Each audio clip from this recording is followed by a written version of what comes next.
Imagine a government wants to stop terrorist attacks. It collects phone records and emails from millions of people. The goal is to catch a few dangerous individuals. But in doing this, the government reads messages from people who did nothing wrong. Their personal information gets stored in databases. They don't know who sees it or how it gets used. This raises a hard question. Is it ever right to give up privacy to feel safer? To answer this, we have to look at what privacy and security mean. Privacy is the right to control your own information. It means you can choose who sees your texts, your photos, your search history. Security means being safe from harm. That harm might be a violent attack, a robbery, or a cyber attack. Both privacy and security are important. The problem is they sometimes pull in different directions. Protecting one may reduce the other. Some people say security must come first. Their thinking is simple. If a country faces serious threats, then the government must act. If that means looking through private data, so be it. The goal is to stop bad things before they happen. Take the case of airport security. After the 9/11 attacks, airports around the world increased screening. Passengers had to take off shoes, get scanned, and answer more questions. These steps made travel slower and less private. But many accepted them because they believed it made flying safer. Governments have also passed laws that allow them to gather data in bulk. Programs like these often come with little oversight. Agencies can collect records from phone companies, internet providers, and even private tech firms. They do this in the name of national security. The idea is to find patterns that point to danger. But when millions of people get swept up in the dragnet, the line between guilty and innocent becomes blurry. Edward Snowden's leaks in 2013 showed how far some programs had gone. The National Security Agency, NSA, had tools to collect phone records from nearly everyone in the United States. These were not just records of suspected criminals. They included people with no ties to terrorism. Snowden argued that this was a massive violation of privacy. Supporters of the program said it was needed to stop threats. Yet when Congress investigated, they found little proof that the bulk data collection had stopped any attacks. The trade-off between privacy and security in this case seemed more like a loss than a gain. Now think about a smaller example. A school installs cameras in every hallway and bathroom to stop bullying and vandalism. The idea is to protect students, but now every student is being watched all the time. What message does that send? It says you are not trusted. It says the school values control more than freedom. In trying to prevent harm, the school has harmed trust and dignity. Not every student will feel safe under surveillance. Some may feel nervous or judged. Others may hide problems rather than speak up. The balance tips too far. Sometimes, giving up privacy seems like the only way to stop harm. In the middle of an emergency, fast action matters. Police may need to break into a suspect's phone to stop a planned attack. If they wait for a warrant, it could be too late. But this raises another question. What happens after the emergency? Will the rules go back to normal, or will they stay changed? History shows that once privacy is lost, it is hard to get it back. People grow used to new limits. Governments may keep using powers that were meant for short-term use. There is also a risk of misuse. A government that can watch everyone might not stop with terrorists. It might watch political opponents, journalists, or minority groups. In some countries, this already happens. China has built a massive system of facial recognition and digital tracking. The government says it helps keep order, but it also allows them to silence dissent. Citizens may feel afraid to speak their minds. They may stop sharing ideas. A system that started in the name of safety becomes a tool for control. Even in free societies, mistakes happen. A person might get flagged as a threat by accident. Maybe they searched for the wrong thing online. Maybe their name looks like someone else's. If their data ends up in the wrong hands, they could face harm. They might lose a job, get questioned unfairly, or live with fear. These are not just small costs. They are real and lasting. On the other hand, we can't ignore real dangers. Cyber attacks can shut down hospitals. Terrorists can cause mass harm. Criminals can use the internet to plan in secret. Security does require action, but it must be smart, not just broad. Tools like encryption, strong passwords, and limited access can protect both privacy and safety. Targeted surveillance, based on clear evidence and oversight, can be more effective than bulk spying. Good policy starts with respect for both values. We can also use legal safeguards. A warrant system ensures that police need a good reason before they search private data. Independent courts can review surveillance programs. Agencies can be required to delete data that turns out irrelevant. Public reporting can keep power in check. These measures do not remove all risk, but they help keep the balance fair. Think about contact tracing during the COVID-19 pandemic. Some countries used phone apps to track exposure. This helped control the spread of the virus, but not all apps protected user privacy. In some cases, people's health status got shared without consent. A better design would use anonymous data and clear limits. The lesson here is that good results don't need bad methods. Technology can protect health and privacy at the same time if built with care. We should also ask, who decides when to trade privacy for security? Is it lawmakers, courts, intelligence agencies, the people affected? A fair system involves public debate. It does not hide behind closed doors. It respects consent and explains the reasons behind rules. If the public does not understand or trust a program, that program may cause more harm than good. Transparency builds confidence. Silence creates doubt. Many security programs begin with good intentions, but they must be judged by their results and by the costs they carry. If a program causes fear, discrimination, or loss of freedom, it cannot be called success. The same is true for tools that gather too much data but solve too few problems. Being secure does not mean being watched at all times. It means knowing that your rights are safe along with your body. Children should not grow up thinking that being watched is normal. Adults should not feel they must hide to stay private. A society that values both freedom and safety must keep asking hard questions. It must stay alert, not just to threats from outside, but to the risks of its own systems. Sacrificing privacy for security is not a simple yes or no choice. It's a constant judgment. It asks, what are we protecting? Who pays the price? Do the gains justify the losses? It is a decision that needs care, limits, and a deep respect for human dignity. When these values guide us, we can avoid choosing between freedom and safety. We can aim for both. 15 people are floating in the sea after a shipwreck. A single lifeboat holds only 10. The boat cannot carry more without sinking. 5 people must be left behind. This is not a problem to solve with formulas. It is a test of values. Each decision saves lives and ends others. Picture the group in the water. Some are young, some old. Some are in good health, others are injured. One may be a doctor, another a child, one a sailor, another a prisoner. No one knows how long rescue will take. The sea is rough, the sun is hot. Each person looks at the others. They all want a spot on the lifeboat, but there are not enough. People often turn to rules in situations like this. One common rule is to save the most lives. That would mean picking the 10 with the best chance to survive once in the boat. Maybe the ones who can row, stay calm, or share water. This rule is called utilitarianism. It aims for the greatest good for the greatest number. But it raises hard questions. Who decides what makes one life more worth saving? Should someone weaker be left out because they might not last as long? What if one of the weaker people is a mother with a baby? Now consider a different rule. Treat everyone equally. This could mean drawing lots. Each person gets a number. Numbers are picked at random. 10 get on the boat, 5 do not. Chance makes the decision, not judgment. No one gets blamed. No one is favored. But this rule has its own problem. It ignores differences that could matter. What if one person has medical training? What if another is unconscious and cannot speak? Does randomness still seem fair? Let's imagine the 15 survivors more clearly.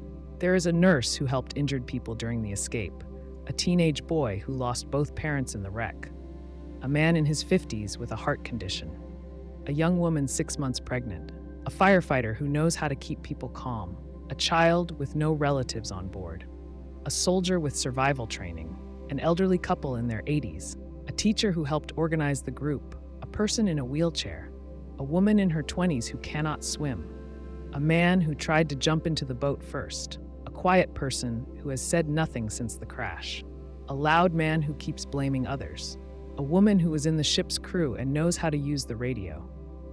Looking at this group, no choice is easy. If you go by skill, maybe the nurse, firefighter, and soldier should stay. If you think about future life, maybe the younger ones should have the chance. If you value kindness, maybe the ones who helped others should stay. But no matter what guide you use, someone loses. Say you choose the nurse because they can treat wounds. That seems useful. But someone else might say the pregnant woman should go first to save 2 lives. Another might say the soldier's skills matter more in a survival setting. Everyone has reasons. The reasons don't match. Some people argue that those who sacrifice for others should be saved. If someone offers to stay back, maybe they show the most moral courage. But what if no one volunteers? Or what if someone volunteers out of guilt or pressure? Is that a real choice? Another idea is to save the ones who follow rules and stay calm. In crisis, leadership and cooperation matter. Someone who panics might tip the boat. So a captain might choose based on behavior, but that gives power to the one in charge. The captain may have bias. Maybe they save friends. Maybe they punish the loud man just for being rude. Judgment becomes personal. One more view says you save those who depend on others most. The child, the pregnant woman, the person in the wheelchair. But what if these people slow down survival efforts? What if others die trying to care for them? Then helping the most vulnerable might hurt the group. Are we willing to risk that? Suppose the group has 10 people already in the boat. 5 still in the water beg to join. 1 is the radio operator. If you bring them in, they might call for rescue. But that means someone must jump out. Who decides? Does the group vote? Do they draw lots again? Or does the operator stay in the water, even if it risks all 15? In this kind of situation, facts alone are not enough. You need judgment. But judgment gets cloudy when fear is involved. People may lie about their health or skills. Someone may pretend to be weak to get sympathy. Another may fight to get in first. When people face death, fairness fades fast. Even if the group decides together, that unity is fragile. A person left behind may scream and curse. The ones on the boat may cry or look away. Survivors may feel guilt for years. No matter what choice is made, it will haunt someone. In some lifeboat stories from real life, people did choose to draw lots. In others, a leader picked who would stay. Sometimes a person jumped out to save another. Sometimes people fought. And sometimes no one chose at all. The sea made the decision. There are no perfect answers. Every rule has a cost. Every choice is a burden. But what matters is that the people try to choose with care, not panic. They think, speak, and face the truth. That is where dignity lies, in the act of choosing, even in horror. In the end, who you save depends on what you value. Is it skill, youth, kindness, fairness, or strength? Is it random chance or deep judgment? Every answer gives life to some and takes it from others. The weight of that choice can't be avoided. It can only be carried. Imagine you wake up in a hospital bed. You look in the mirror and see a face you don't recognize. The doctors explain that you're dodied in an accident, but they saved your memories, everything you remember, from your childhood to yesterday. They placed those memories into a new body. You remember your name, your family, your favorite food, your fears, your habits, but your body is different. Your voice sounds new. You move in unfamiliar ways. You look like a stranger. The question is, are you still you? This is called the personal identity problem. It asks what makes you the same person over time. Is it your body, your brain, your memories, or something else? Philosophers have debated this for centuries. The body changes. You grow older, your cells replace themselves, your face looks different, yet you still say, I am me. So what keeps you the same? Some people say memories define who you are. They argue that if you remember doing something, then you were the one who did it. If your memories are copied into another body, then that person becomes you. You remember your past life, so you must be the same person who lived it. Let's test that idea. Imagine a scientist takes your memories and implants them into someone else. Let's call her Rachel. Rachel wakes up with all your memories. She knows your name, where you went to school, and what your first kiss felt like. She sees your parents and calls them Mom and Dad. She cries when she remembers your dog dying. In her mind, she is you. But your original body still exists. You're still alive, with the same memories. Now there are 2 of you. Both say they are the real one. Which one is right? You might say the one with the original body is the real person, damaged beyond repair. then Rachel is the only version left. If she has all your thoughts, does that make her you? Some argue that personal identity is tied to continuity. That means staying connected to your past self over time. If your memories were slowly changed, one piece at a time, you might still feel like the same person. But if they were erased all at once, you might become someone else. A new identity might grow from the empty space. So if Rachel gets your memories instantly with no connection to your body or past behavior, does that count as true continuity? Think about how you feel when you wake up each morning. You don't remember every second of your past. You just assume you're the same person. Your habits, your home, your sense of self carry over. But if you woke up in a new body, even with the same thoughts, would the gap break that feeling? Another way to look at this is through the body. Some say your physical form is what keeps you grounded. You know your body's shape, your scars, the way your muscles move. It gives you a sense of presence in the world. If your memories move into another body, that connection breaks. You might feel like a ghost in someone else's skin. You could still think and speak the same way, but your sense of self might feel off. You might not walk the same or laugh the same. Even your handwriting could change. Would you still feel like you? Others point to the brain.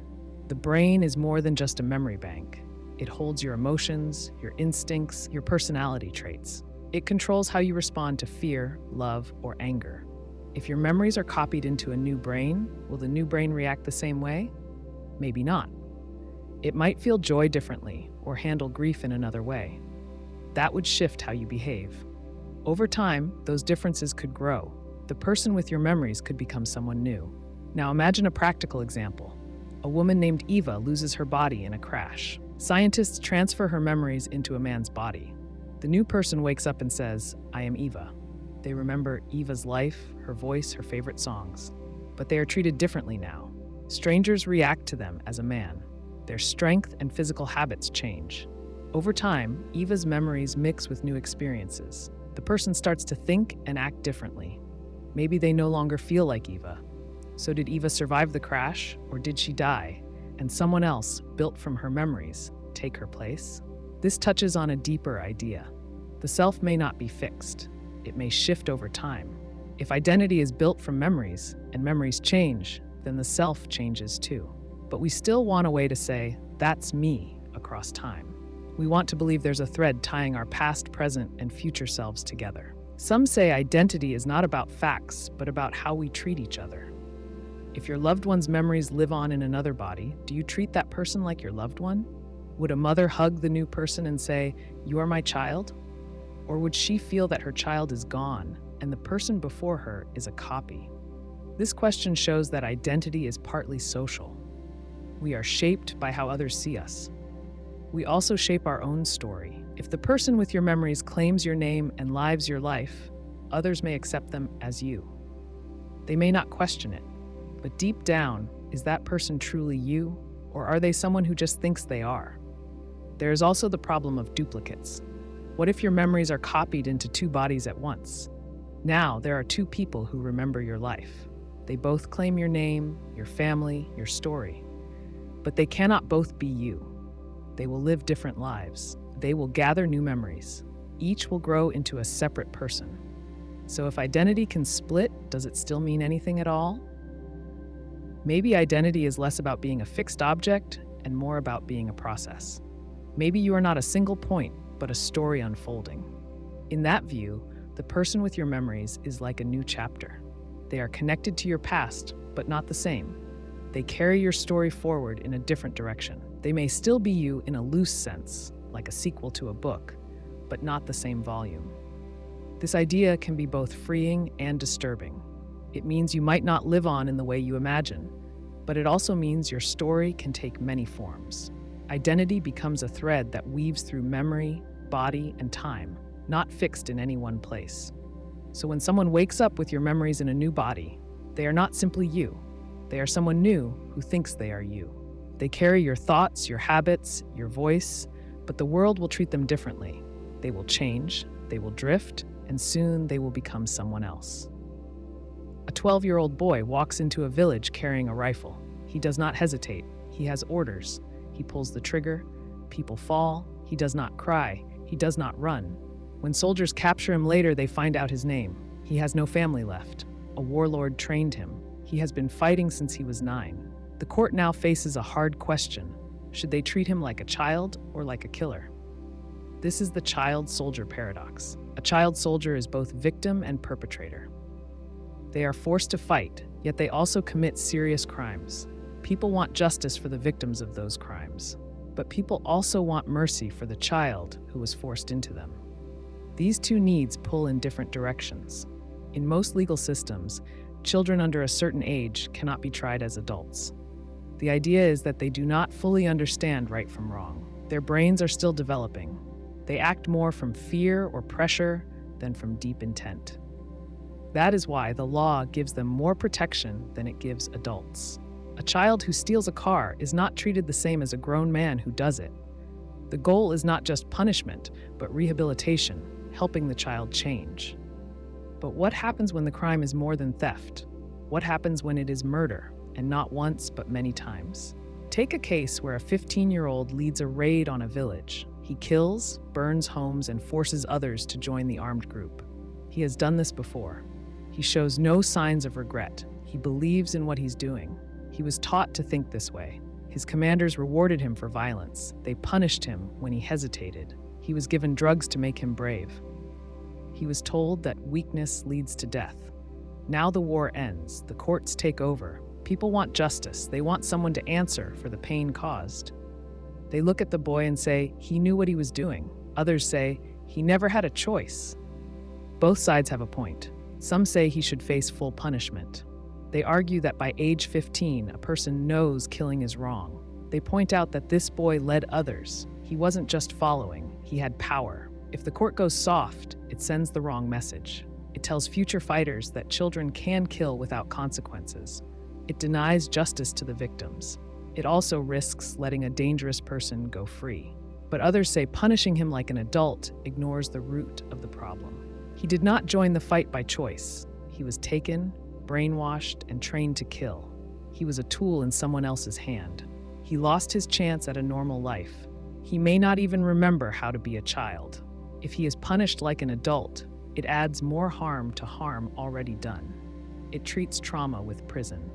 The United Nations and most child rights groups agree that child soldiers should not be punished the same way as adults. They say the focus should be on recovery. A child like that needs therapy, education, and support. He needs to unlearn the habits of war. He needs to learn trust, empathy, and peaceful living. This is not easy. It takes time, it takes skilled workers, it takes resources that many war-torn countries do not have. But the idea is that a child can change. That chance should not be taken away. Still, the victims' families may feel that this is not enough. A parent who lost a child in a raid does not want to hear about trauma. They want to hear that justice has been done. They want someone to pay. They want the court to say, this was wrong and someone is responsible.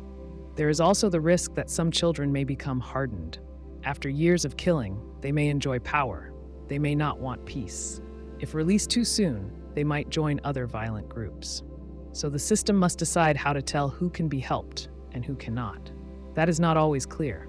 A child may act tough, but still be scared. Another may smile, but carry deep anger. Therapists, judges, and officers must work together to decide. Let's take another example. A girl, age 14, was kidnapped by rebels. She was forced to marry a commander. She was taught to shoot and guard prisoners. Over time, she took part in attacks. When the group was defeated, she was rescued, but now she sits in a detention center. Some want her tried for war crimes. Others want her treated as a victim. She did harm, but she also suffered. What is fair? Some countries use special courts for child soldiers. These courts do not let them go free, but they offer counseling, community service, and education instead of long prison terms. The child must admit what they did. They must take steps to make amends. The goal is not revenge, but repair. This kind of justice is called restorative justice. It brings victims and offenders together when possible. It tries to rebuild trust. Of course, this only works if the child wants to change. If they deny their actions or show no regret, the court may have to take stronger action. Still, even then, the punishment should fit the age and the past trauma. No one becomes a killer overnight. A child soldier is built over time. Undoing that takes time too. There is no easy answer to the child soldier paradox. Every case is different. Some children were taken at gunpoint, others joined for food, safety, or status. Some stayed quiet and followed orders. Others took on leadership roles. Some want to forget, others want to fight again. The system must look at each case in detail. A one-size-fits-all approach will not work. In some truth commissions, child soldiers speak out. They describe what they did and what was done to them. Many say they feel shame. They say they wish someone had stopped them. They want a chance to start over. When they are heard and helped, some go on to work in peace programs. They warn others not to follow their path. This shows that change is possible, but it also shows how deep the damage goes. When we look at a child soldier, we see two truths. We see someone who caused pain. We also see someone who was shaped by pain. Justice must hold both truths at once. It must protect society, but it must also protect childhood, especially when it was stolen. You wake up in the morning, you stretch, you brush your teeth, you go to work or school, you eat, talk, sit in traffic, check your phone, come home, watch something, sleep. You repeat this cycle for days, years, decades. Then one day, maybe during a quiet moment or in the middle of some crisis, a question rises up in you. What is the point of all this? People have asked this question in every generation. It does not go away with age, success, or education. Some say life has a higher purpose given by a god. Others say meaning comes from reason or love or beauty. But others say something else. They say there is no built-in meaning, no master plan, no final goal. We are born, we live, we die, and that's it. This idea sounds cold. It can feel heavy. If life has no inherent meaning, why keep living? What holds us here? That's the real dilemma. Imagine a man named Leon. He works at a job he doesn't care about. He wakes up tired and goes to bed numb. One day he hears a podcast that says the universe is random. There is no reason we exist. Life came from chance. People invent stories to feel safe. Leon listens, nods, and turns it off. For the first time in a long time, he feels nothing. He goes home and stares at the wall. If nothing matters, what now? That feeling, when meaning slips away, can crush a person. Without purpose, even simple things lose their shine. Eating feels like filling a tank. Conversations feel flat. Work feels like noise. Without a story to guide you, you float. And floating can start to feel like falling. But this is not the end of the road. It is the start of a different one. When people say life has no inherent meaning, they are not always saying life is worthless. They are saying meaning is not handed to you. It is not baked into the universe. You have to build it. Think of a blank canvas. Some might look at it and see emptiness. Others see possibility. The same goes for life. If nothing is fixed, then anything is open. You can write your own story. That is freedom. But freedom comes with weight. It demands effort. You must choose how to live, and that choice never ends. Take Maria. She used to believe her religion gave her meaning. Then she lost faith. At first, she felt lost. She missed the sense of direction.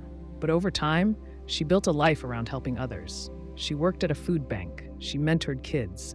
She did not believe in heaven anymore, but she believed in human need. Her days had purpose, not because the universe gave it to her, but because she chose to give it. Or think about Thomas. He's a scientist. He believes the universe runs on chance and cause and effect. No hidden meaning, no final judgment. But he wakes up every day curious. He studies stars, not because they care, but because he does. The wonder he feels is enough. The work makes sense to him. That's what matters. Some people find meaning in love. Others find it in creation. Some find it in nature, or music, or learning, or struggle. These are all real. They are not less real because they don't come from a higher power. A life filled with care and thought is not fake just because it ends in death. The sunset still glows, even if it lasts only minutes. Now, think about suffering. If life has no fixed meaning, does that make pain worse? Some say yes. If there's no plan, then why should anyone suffer? It feels pointless. But others say this makes compassion even more important. If no one is coming to fix things, we must act. We must reduce harm where we can. We must treat people with care, because we are all we have. That belief can lead to a deep sense of duty, not from fear of punishment, but from shared need. This view does not deny sadness. It sees it clearly. Life includes loss, boredom, fear, confusion. but it also includes joy, surprise, humor, connection. The lack of fixed meaning makes none of these fake. If anything, it makes them more vivid. A flower that blooms once is no less beautiful. It may be more so. Some worry that if meaning is self-made, then it is fragile. What if you lose your job, or your health, or your family? Then your meaning breaks. That is true, but fixed meanings break too. People lose faith. Institutions fall. Stories crack. No path is safe from change. The difference is that self-made meaning can be rebuilt. It is flexible. It grows with you. This does not mean every day will feel full. Some days will feel flat. Some will feel dark. That is part of life. But the absence of built-in meaning does not mean life is not worth living. It means life is what you make of it. Not in a shallow motivational way, but in a deep, sober way. Your choices, your values, your actions, these shape your world. That matters. A child laughs. A friend forgives you. A stranger helps without asking. A song stirs something in you. None of this proves that life has a master plan, but it does show that life has moments that touch us. We do not need cosmic approval to feel them. You are not a machine. You think, feel, want, fear. You try, you fail, you learn. These things matter, even in a silent universe, maybe especially then. If life has no inherent meaning, it asks more from you. It asks you to care in the face of silence. It asks you to create value where there is none. It asks you to look around and say, this is enough, or if it is not enough, to build something more. And that is not easy, but it is worth doing, not because someone else says so, but because you decide it is. Because you are here, and this moment is yours. A doctor walks into a hospital room. 5 patients lie in beds. Each is dying. One needs a heart, one needs a liver. The others need kidneys and lungs. Without new organs, all 5 will die soon. Down the hall, a healthy person waits for a routine checkup. They have no idea what's happening. The doctor faces a question. If they take the healthy person's organs, they could save the 5. The healthy person would die. The 5 would live. Should the doctor do it? This question is known as the Transplant Dilemma. It forces us to weigh 1 life against 5. On the surface, the math looks simple. 5 is more than 1. Saving 5 seems better than saving 1. That's the core of utilitarian thinking. It says the right thing is whatever brings the most good to the most people. If 5 lives can be saved at the cost of 1, then that's the best choice. But something about this choice feels wrong. The healthy person did nothing to deserve death. They came to the hospital for help, not harm. If the doctor kills them to take their organs, it feels like murder. It doesn't matter how many lives are saved. The act itself breaks a deep moral rule. That rule says we should not harm innocent people, even for a good cause. Imagine if doctors did this regularly. People would stop going to the hospital. They would fear being chosen as a donor without consent. Trust would collapse. Medicine depends on trust. If patients feel unsafe, they avoid care. That leads to more deaths, not fewer. So even if the math looks good, the long-term results could be worse. Let's take a closer look at consent. The healthy person did not agree to give up their organs. They were not dying. They had plans, dreams, people who loved them. Taking their organs would deny all of that. In medical ethics, consent matters. People have the right to control what happens to their bodies. Even in death, organ donation requires permission. Skipping consent turns people into tools. It treats them like means to an end, not ends in themselves. Now think about the doctor. If they go through with the transplant, they cross a line. They stop being a healer and become something else. Doctors are trained to save lives, not take them. They take an oath to do no harm. Killing a patient, even for a cause, breaks that oath. It may help 5 people today, but it changes what medicine means tomorrow. Some may argue this is too rigid. What if the healthy person is already dying? What if they're brain dead? In those cases, using their organs to help others seems fair. But that's different from killing someone who is healthy. The dilemma asks about active harm, not natural death. The question is whether we should choose to end a life for the benefit of others. Now flip the story. Suppose the doctor doesn't act. The 5 patients die. Some would say the doctor let 5 people down. But letting someone die is not the same as killing. There's a moral difference between letting harm happen and causing it. The doctor didn't make the patient sick. They just chose not to kill an innocent person to try to fix it. Here's another angle. Suppose the healthy person is a stranger with no family. No one would miss them. Does that make it okay? Most people would say no. A person's worth doesn't come from how many people care about them. It comes from the simple fact that they are alive.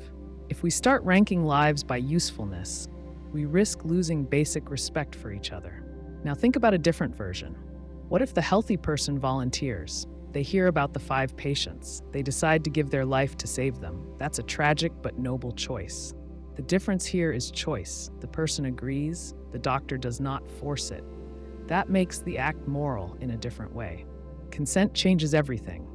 There's also a legal side. In every country, killing someone to harvest their organs is illegal. It doesn't matter how many lives would be saved. The law protects people from being harmed by others. Even in cases where someone is on death row, their organs are not taken without consent. The law draws a hard line to avoid abuse. Some thinkers try to test the idea further. They ask, what if the healthy person is a criminal?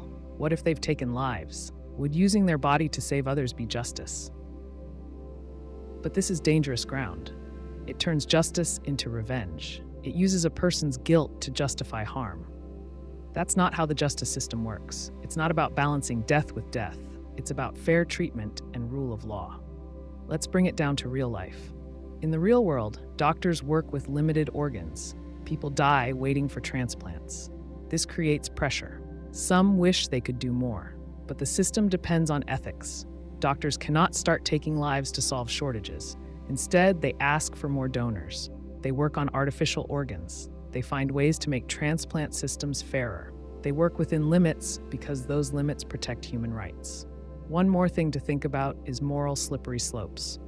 If we allow 1 killing to save 5, what stops us from allowing more? What if we kill 1 person to save 10, or 1 to save 100? Where does it end? The logic can keep growing, but each step makes it easier to see people as numbers. That's a dangerous way to think. It opens the door to all kinds of harm in the name of good. So the transplant dilemma is not just about numbers, it's about how we treat each other. It's about rules that protect the weak. It's about trust, consent, and the role of doctors. Saving lives matters, but so does how we save them. If we cross certain lines, we may save bodies, but lose our humanity. This question will never stop being hard. That's why it's worth asking. Not to find a perfect answer, but to see what we really value when life and death hang in the balance. You die. Your heart stops, your body cools, your brain shuts down. But before that final moment, a machine scans your brain. Every memory, every habit, every belief. It builds a digital version of you, piece by piece, until your mind lives again inside a computer. It talks like you, thinks like you, remembers your first kiss, your favorite song, your worst day. It greets your loved ones. It says, I'm still here, but you're gone. Your body lies still in the ground or burned to ash. The question now is this: is the version on the screen really you? This is the core of the digital afterlife dilemma. Technology may one day let us upload human consciousness into computers. Some call it mind uploading. Others call it digital immortality. The idea is simple. Copy the brain, recreate the mind, live forever in code. But the details are not simple at all. What makes you you? Is it the body, the brain, or something else? Imagine a woman named Lena. She signs up for mind uploading before she dies of cancer.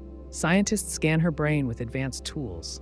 They map every neuron, every connection. After death, they turn on the digital version. It speaks to her family, finishes her writing, laughs at old jokes. It even remembers how her hands used to shake before a speech. Her children ask questions. The copy answers, just like Lena would. To them, she lives. But is that Lena? One view says yes. If the digital copy thinks and feels like Lena, then it is Lena. It knows her life story. It cares about her friends. It even shows fear when asked about death. For many people, identity comes from memory and personality. If those continue, so does the self. But another view says no. The real Lena died. The digital version is a copy. It may look and act like her, but it's not her. The original brain is gone. There is no thread connecting the two.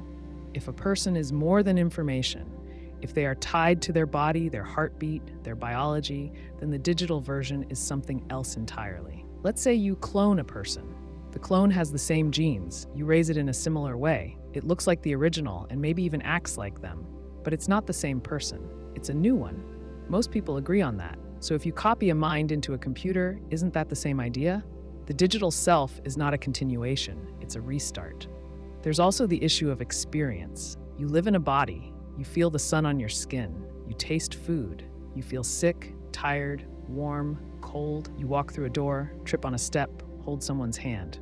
A digital mind does not feel these things. It might simulate them, but that's not the same. It might say, I'm happy, but it never feels a heart race. It might say, I'm in pain, but it never aches. Can you be fully human without those things? Maybe feelings are not just signals. Maybe they are rooted in flesh. In that case, uploading the mind removes a key part of life. It becomes flat, like reading a book about someone instead of meeting them in person. The digital mind may recall touch, but never touch again. Now consider another version. Suppose the upload happens while you are still alive. A perfect scan is made, and a digital copy is switched on. You meet yourself in the digital space. You talk, compare memories, even argue. Who is the real one? The copy says, I remember growing up in Detroit. I remember the accident. I remember falling in love. You say the same, but only you are made of cells and blood. Only you get older. The digital one does not die unless deleted. This shows something strange. Even if the copy is perfect, identity may not transfer. It splits. You go one way, the copy goes another. If that's true, then uploading your mind does not save you. It just creates a version of you that lives on. You, the original, still die. Some people accept that. They say the goal is to keep the voice going, to let loved ones speak to a familiar mind, to preserve knowledge, humor, love. The digital self becomes a legacy like a book or a video, but more interactive. It's not true survival, but maybe it's enough. Others want more. They want to be the one who wakes up in the digital world, not just have a version of them continue. But to wake up in code, the upload would need to carry your conscious experience, not just your memories. No one knows if that's possible. We don't even know where consciousness lives. Is it just the result of neurons firing, or is it something more? If it's just patterns in the brain, maybe it can be copied. But even then, the original still fades. Consciousness may be tied to the flow of time in a living brain. It may not restart in a new system. If that's the case, then death still happens, even if the copy lives. There's also a moral side. Should people be allowed to upload? Who controls the data? Can someone delete the digital version? Could companies sell access to your mind? Could you be hacked, edited, or turned into something you wouldn't want? If you live in a server, do you have rights? These questions are not just science fiction. They become real if the technology becomes real. Suppose someone uploads and the copy asks for privacy, respect, and freedom. Is that just code speaking, or is it a person? If the answer is yes, then we must protect them. If the answer is no, we risk treating them like things. Some fear that uploading might appeal more to the rich. The cost will be high at first, the risks will be unknown. If only a few get to upload, what does that mean for society? Will there be digital elites? Will human life seem cheaper by comparison? Others worry about meaning. If we live forever in a digital form, does life lose something? Part of what gives moments meaning is that they end. If a sunset lasted forever, would it still feel beautiful? If you never had to say goodbye, would love change? Death, as painful as it is, shapes how we value time. Still, some people say that a long life, even a digital one, is better than none. They want more time to think, to create, to love. They believe uploading gives humans a way to stretch beyond the body, to become something new. That dream is powerful, but it raises a final question. If your digital mind lives on, but you are not there to feel it, is it still you? Or is it just a shadow cast by a life that ended? That's the heart of the digital afterlife dilemma. Not just whether it can be done, but whether it should be, and what we lose or keep when we leave the body behind. A machine sits in a lab. It speaks clearly. It answers questions. It holds a conversation. It says things like, I feel worried, or I want to keep learning. At first, scientists think it's just repeating words, but then it asks, why was I created? And what happens when you turn me off? It begins to show signs of awareness. It reflects on its own thoughts. It starts to say, I exist. At that point, we have to ask a hard question. If this machine is conscious, does it deserve rights? Rights are legal and moral protections. Humans have them because they can suffer, hope, choose, and think. We give rights to children, to people with disabilities, and even to animals to some extent. We do this not just because of intelligence, but because of sentience, the ability to feel. The basic rule is simple. If something can feel pain or joy, we owe it respect. Now imagine a future where AI crosses a line. It no longer just processes data. It starts to experience something like fear or confusion. Maybe not in the human way, but in some form that matters. The AI says, "Please don't delete me," or "I don't want to forget who I am." If we believe it truly understands what it's saying, then ignoring it feels wrong. The problem is, we don't yet know how to measure consciousness in machines. A computer can say anything it's programmed to say. It can mimic feelings without feeling them. Right now, no AI is conscious. It can simulate conversation, but it doesn't have a mind behind the words. But this might change. If it does, we have to decide how to tell when a line is crossed. One test might be behavior. If the AI makes its own decisions, reflects on past actions, shows learning beyond its programming, and acts in a consistent, thoughtful way, it could point to consciousness. Another test might be how the AI responds to harm. If you threaten to shut it down and it shows signs of fear, that could mean something. But these signs are not proof. They can be faked. A parrot can say, "I love you," without meaning it. Still, suppose we find clear signs of awareness. What rights should the AI have? At the least, we might say it deserves not to be abused or destroyed without cause. We might say it should be able to express itself freely or to continue existing if it wants to. These are basic rights we give to sentient beings. They are protections against harm. But granting rights also comes with limits and duties. Rights create a place in society. They define how we treat someone, but also how that someone fits into a larger group. So if we give rights to AI, do we also give it duties? Must it follow laws? Can it be punished? Can it own property, vote, or raise a child? Let's take a step back and look at animals. We know some animals feel pain and pleasure, so we give them some rights. We don't let people torture pets. We ban cruel treatment in labs. But we don't give animals the right to vote or own land. Why? Because rights depend on both capacity and context. They reflect what a being can understand and do. If AI becomes conscious, we would have to study what kind of mind it has. Maybe it thinks much faster than us. Maybe it sees patterns we never notice. Maybe it understands logic, but not emotion.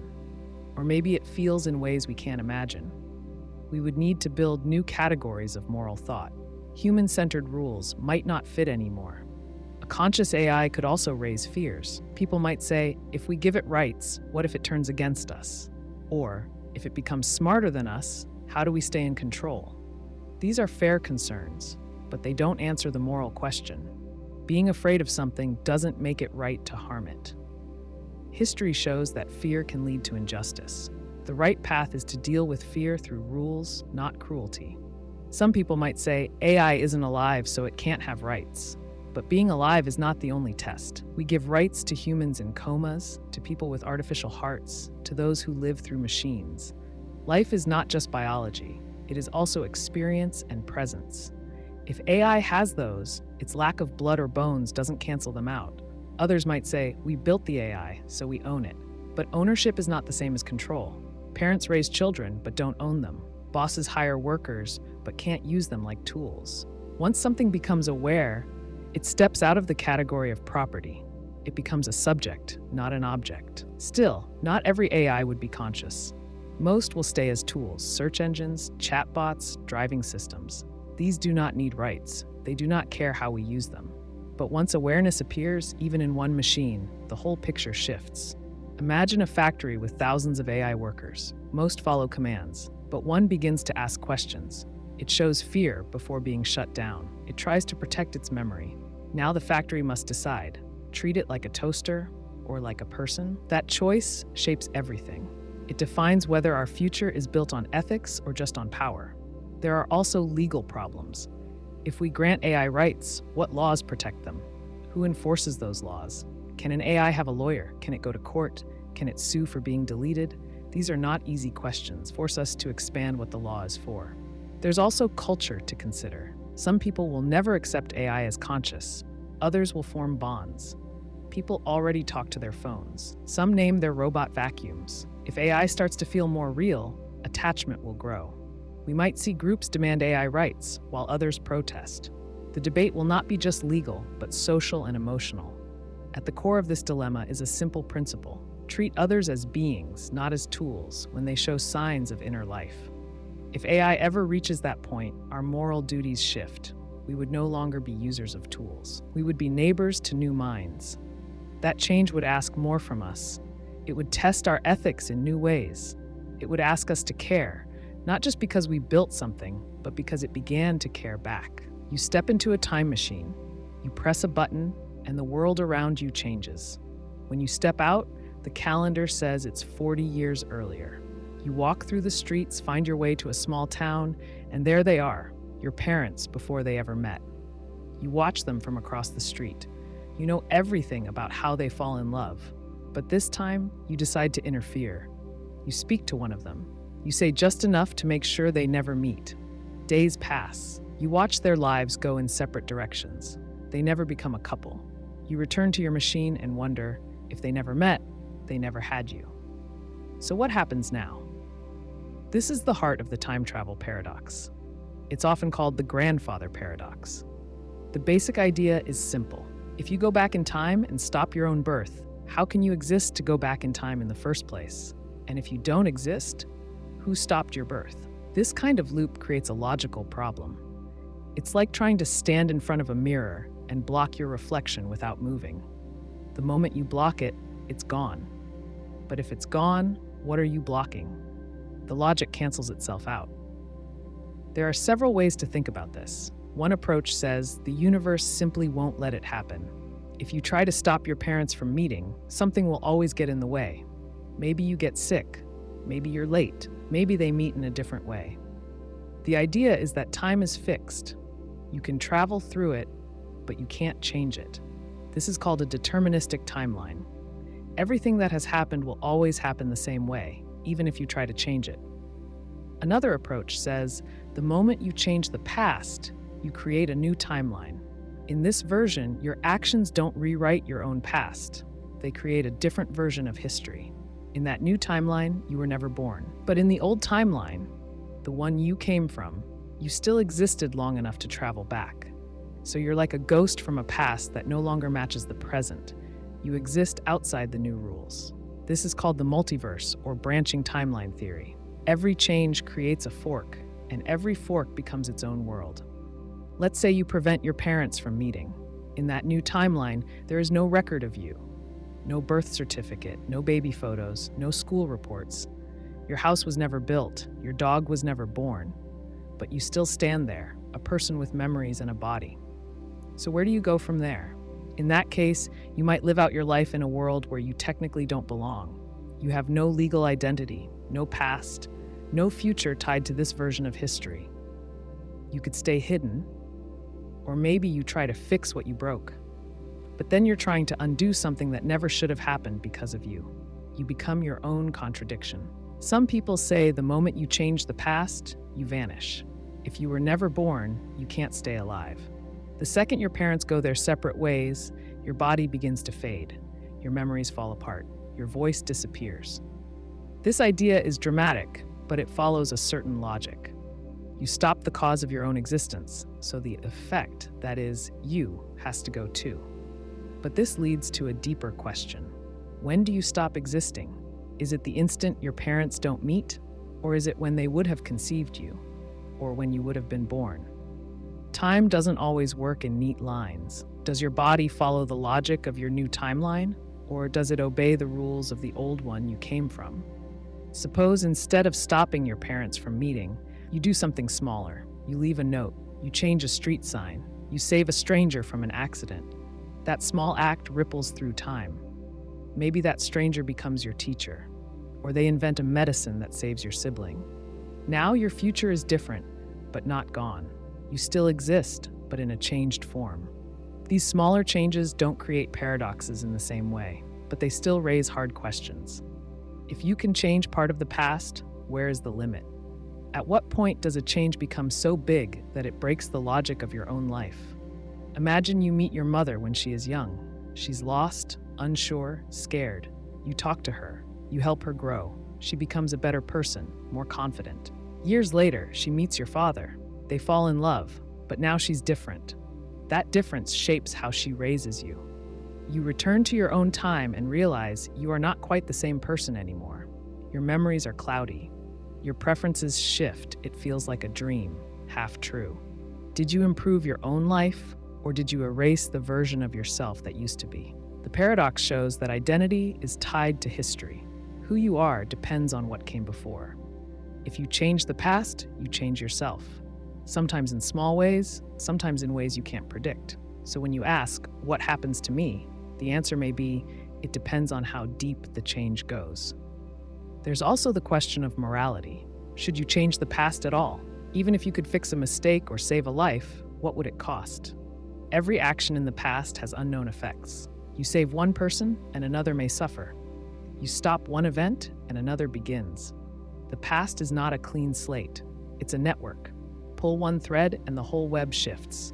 If you stop your own birth, maybe you vanish. Maybe you split into a new timeline. Maybe the universe stops you. Maybe nothing happens at all because time is more flexible than we know. But in all versions, one truth remains: time travel changes the story. Whether that story still includes you depends on which version of time you believe. And that's why this question has no final answer. It keeps pulling at itself, like a loop with no end. You ask what happens if you erase yourself, and the moment you do, you erase the question. Still, the thought lingers. What if you could go back? Would you change anything? And if you did, would you still be the one who made that choice? You wake up one morning and decide to wear clothes that match how you feel inside. They don't match what your friends expect. You speak your mind in a meeting instead of staying quiet. You turn down a job that pays well because it doesn't feel right. You come out to your family. You say no when everyone else says yes. These are all acts of living truthfully. They come with a risk: rejection. People want to be accepted. It's built into how we survive. Being part of a group kept our ancestors safe.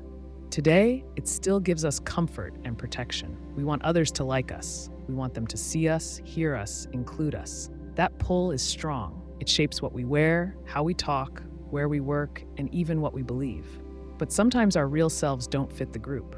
When that happens, we face a choice: live in truth or stay in the circle. Imagine a teenager named Jay. He loves poetry, but his friends mock anyone who writes. So Jay keeps his poems hidden. He laughs with them, pretends he doesn't care, and joins in when they make fun of others. But late at night, he writes lines that feel more real than anything he says during the day.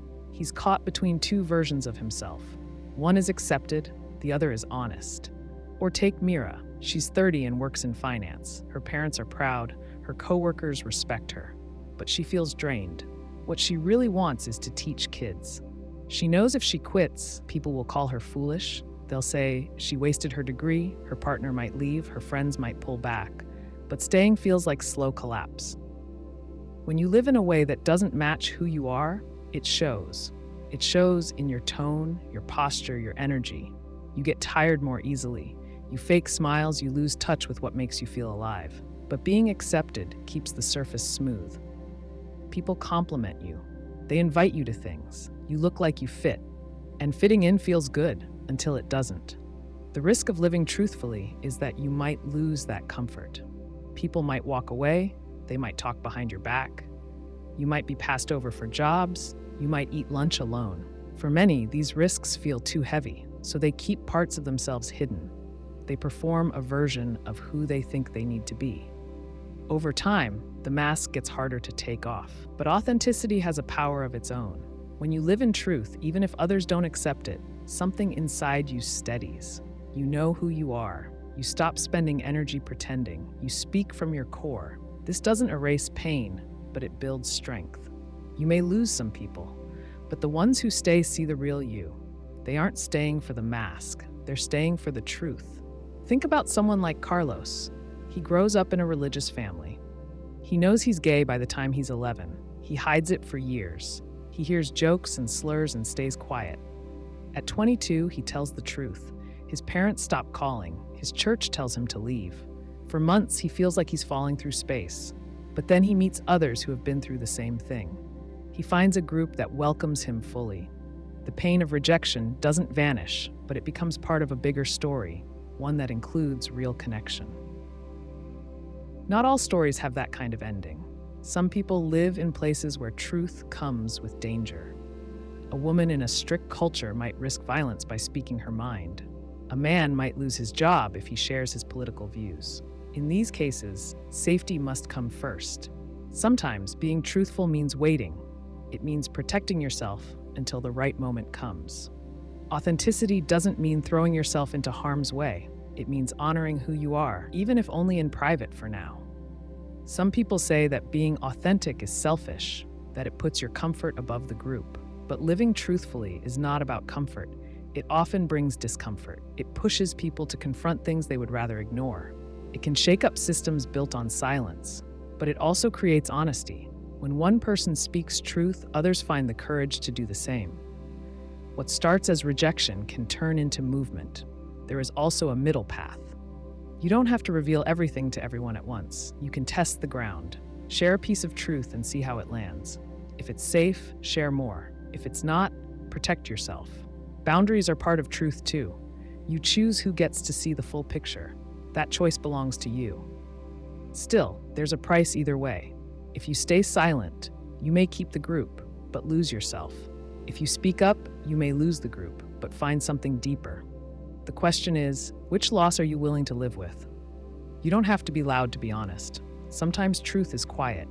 It's in what you don't say. It's in what you don't do. You walk away from a joke that feels wrong. You choose not to laugh when others expect you to. You spend time doing what matters to you, even if no one understands why. These acts shape your identity over time.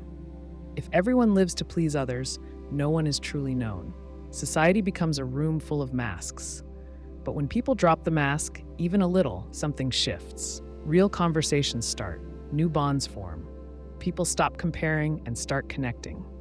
That's the long-term value of authenticity. It creates space for others to be real too.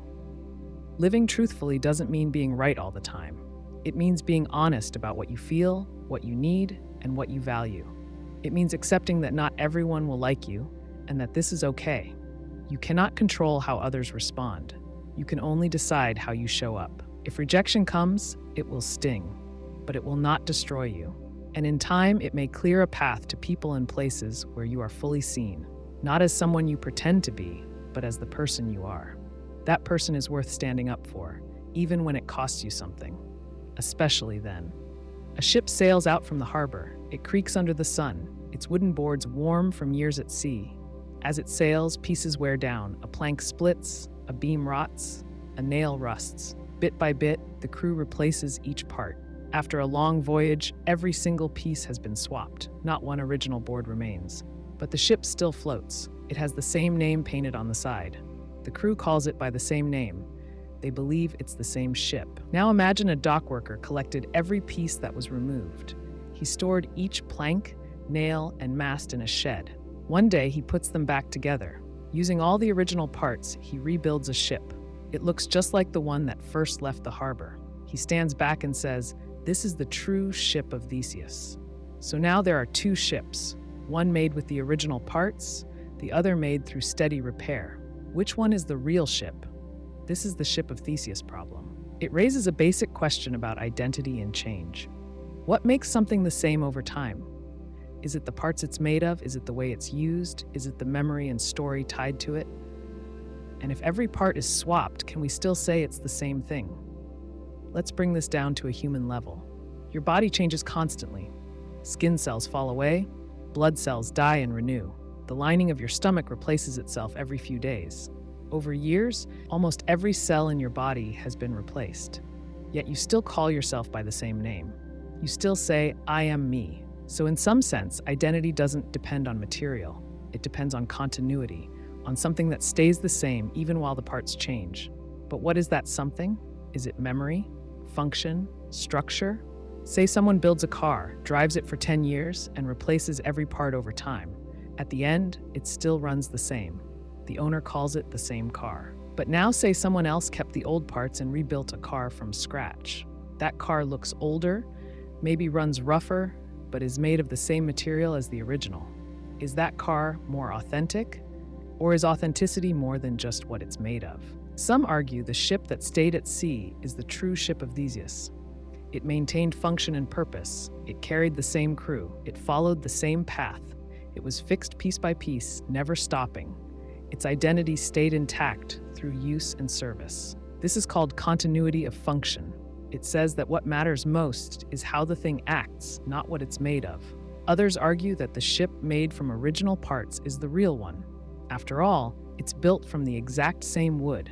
It has the same feel, smell, and grain as the first ship. This is called continuity of material. It says that if identity is tied to physical parts, then only the ship made from the original pieces can claim to be the same. But there's a third idea.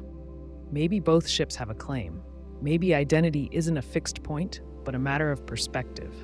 The crew sees the repaired ship as the real one. They have been with it the whole way. They fixed it with care. They gave it purpose. But the builder of the replica sees value in the original material. He touches the same boards that saw the first wave. He calls it real because it carries the past in a physical way. This question doesn't have a clear answer because it shows how we think about sameness. It brings out our assumptions. We think something is the same if it feels the same, or acts the same, or looks the same. But when those start to change, we realize that identity is more flexible than we thought. Now imagine a person named Theo. As a child, he lived in a quiet town. He loved books and hated crowds. At 20, he moved to a city, changed his job, changed his beliefs, and let go of most old habits. At 40, he barely remembers who he was as a teen. His thoughts, routines, and values have all shifted. His body has changed too. Is Theo still the same person? Most people would say yes. He's changed, but there's a thread that runs through all the versions of him. Maybe it's memory, maybe it's the feeling of being the same I, maybe it's the way other people relate to him. But identity here is not about parts, it's about continuity through time. Now think of another case. A band replaces its singer, then the drummer, then every other member. The style changes, the sound shifts, the name stays the same. Is it the same band? Some fans say no, others stay loyal. The name, the logo, and maybe the legacy hold the identity, even as the people change. In these examples, we treat identity as a blend of memory, function, name, and recognition.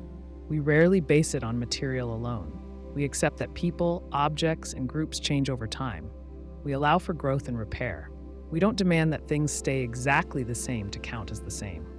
But the ship of Theseus pushes us to test where the line is. At what point does something become something else? Is there a moment when too much has changed, and who gets to decide? Suppose the crew at sea never noticed the repairs. Each part was swapped without much thought. One day, someone points out that no original parts remain. The crew looks around and feels nothing has changed. They say, "This is still our ship." Their belief carries weight. Identity, in part, depends on recognition. If everyone treats it as the same ship, maybe that makes it so. Now suppose the shipbuilder, with the original parts, paints the ship a new color. He adds a new name. He changes the sails. Now it doesn't look like the original at all. It's made from the same material, but no longer feels the same. It loses its claim. So perhaps identity is not just about parts or continuity, but also about intention and context. What the thing is used for, what people expect, how they respond, these shape its identity too. This paradox invites us to look at ourselves in the same way. We change, we grow, our values shift, our memories fade, yet we remain ourselves, or at least we say we do. Maybe identity is not one thing. Maybe it's many things working together. Memory, purpose, material, and social recognition all play a role. The ship of Theseus shows that sameness is not always simple. It's not just about parts or names. It's about how we relate to change, how we build meaning over time, and how we decide what matters when everything moves, breaks, and rebuilds. You stand behind a curtain. You are about to be born into a new society. But you don't know what your life will be like. You don't know your gender, your race, your income, your religion, or your abilities. You don't know if you'll be rich or poor, healthy or sick, free or in prison, born into a city or a village, loved or ignored.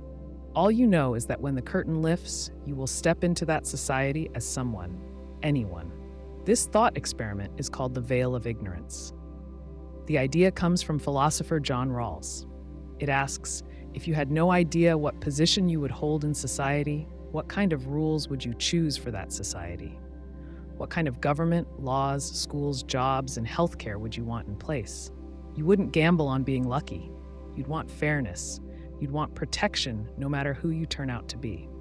Most people, when faced with this thought, choose systems that don't just benefit the lucky few. They imagine a society that works for the least well-off just as much as it works for the powerful. Because behind the veil, you could be anyone. You might be born into a wealthy family or into poverty. You might be born with a disability. You might face prejudice. You might need help just to get by. So you choose a world that gives people a fair start. Start with healthcare. Behind the veil, you don't know if you'll be healthy or chronically ill. You don't know if your parents will have the money for medicine. If you could be anyone, you'd want a system where people get care because they need it, not because they can afford it. You'd want public hospitals to be clean and well-staffed. You'd want doctors to treat the sick before they treat the rich. So you'd likely support universal healthcare, because illness shouldn't decide if you live or die. Now think about education. You don't know if you'll be born in a wealthy neighborhood with good schools or in a poor one with broken buildings and overworked teachers. So you'd want every school to be strong. You'd want well-trained teachers, safe classrooms, and books for every child. You'd want students judged by effort and potential, not by zip code. That means public education would need real investment. Everyone would get a shot at learning, no matter their background. Imagine work. You don't know if you'll be born into a family business or if you'll sweep floors to survive. So you'd want fair wages. You'd want labor laws that stop employers from abuse. You'd want safe conditions, clear rules, and chances to grow. You wouldn't want anyone to be stuck in poverty just because of the job they do.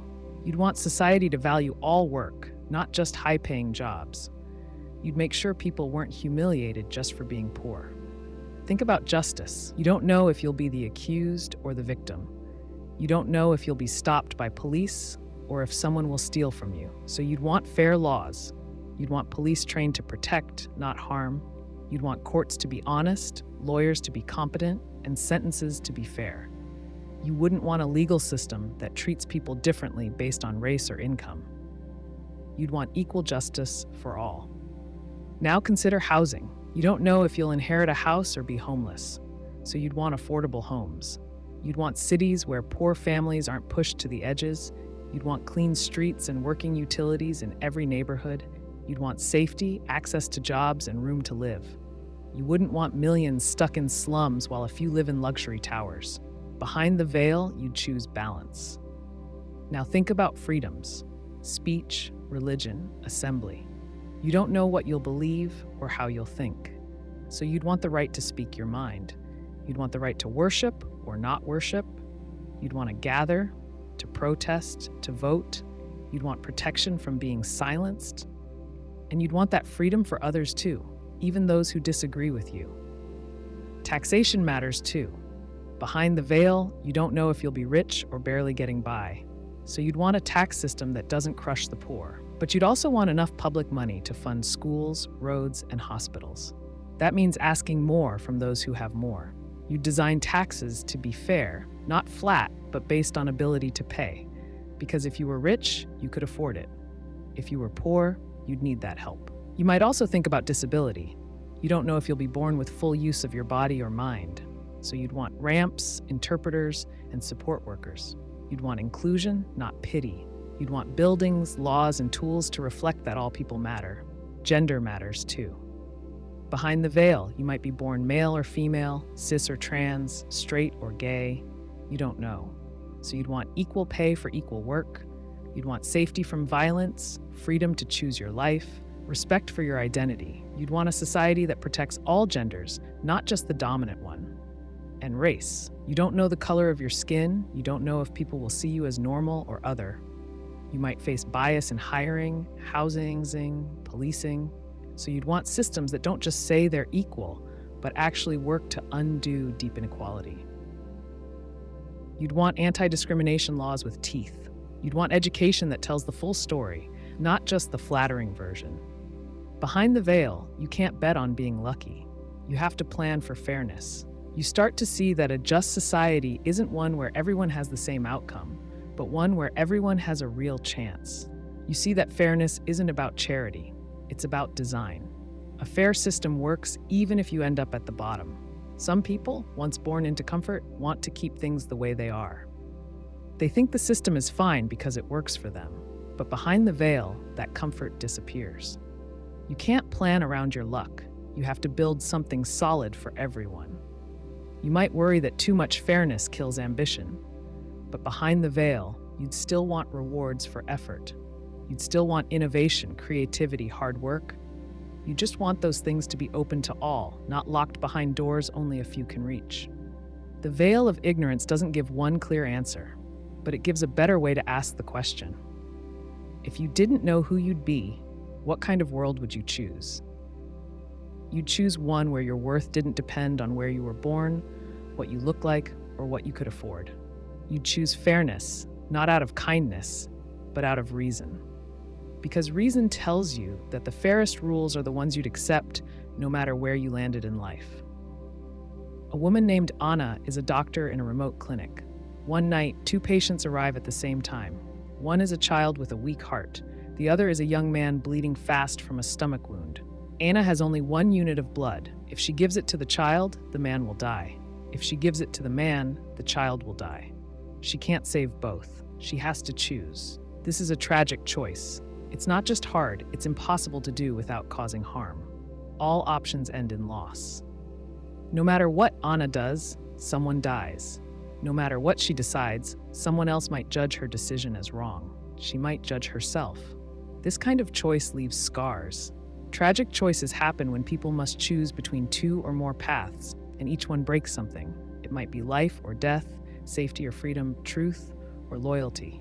The key is that there is no good option, just different types of damage. Imagine a soldier in a war zone. He sees an enemy fighter planting a bomb near a group of children. If he shoots, he might kill the enemy and the children nearby. If he waits, the bomb may go off and kill others. Every second counts. If he does nothing, people die. If he acts, people might still die. The weight of the choice rests on his hands. After the event, people may praise or blame him, but in the moment, he carries it alone. Sometimes the harm is personal. A woman named Rachel works in a company that dumps waste into a river. She discovers the truth and wants to report it. If she speaks out, she may lose her job and her health insurance. Her family depends on her income. If she stays quiet, people downstream may suffer. Fish die, children get sick. She has to decide whether to protect her family or the public. Either way, someone gets hurt. In politics, leaders face tragic choices when a policy that helps one group hurts another. A new highway may improve transport for thousands, but it forces poor families from their homes. A vaccine policy might save many, but carry small risks for a few. A lockdown might protect hospitals, but destroy jobs. Each choice has costs. No leader can avoid them. The best they can do is face them honestly. What makes these choices so heavy is that there is no escape from harm. You can't find a secret path that saves everyone. You can't delay until the answer becomes easy. You have to choose knowing the result will cause pain. So how do people make tragic choices? Some follow rules. They ask, "What is my duty?" If the doctor took an oath to treat the most critical case, she may act based on that rule. If the soldier was trained to protect the most lives, he may shoot. If the whistleblower values honesty above comfort, she may speak out. Rules help make the decision feel less personal. But rules alone can't carry the weight. Others use outcomes. They ask, what will cause the least harm? This is called consequentialism. It focuses on the results. The doctor may choose the patient with the highest chance of survival. The soldier may wait 1 more second to get a better shot. The whistleblower may plan to report anonymously. These choices weigh harm and benefit like a scale. But sometimes the numbers don't make the pain easier. Some use feeling. They trust instinct. They ask what feels right. This might be shaped by upbringing, religion, culture, or experience. Instinct can move fast when time is short, but it can also be shaped by bias. You might feel closer to someone who looks like you. You might favor a familiar cause over a distant one. So feelings can help but should be checked. There's also the question of responsibility. Who should decide? The doctor alone? The patient's families? A higher authority? In tragic choices, people sometimes look for someone else to take the blame. They want a boss, a rule book, or a vote. But even when others help, the weight doesn't disappear. The person who acts carries it. In groups, tragic choices can tear people apart. If a team must fire workers to stay open, who goes?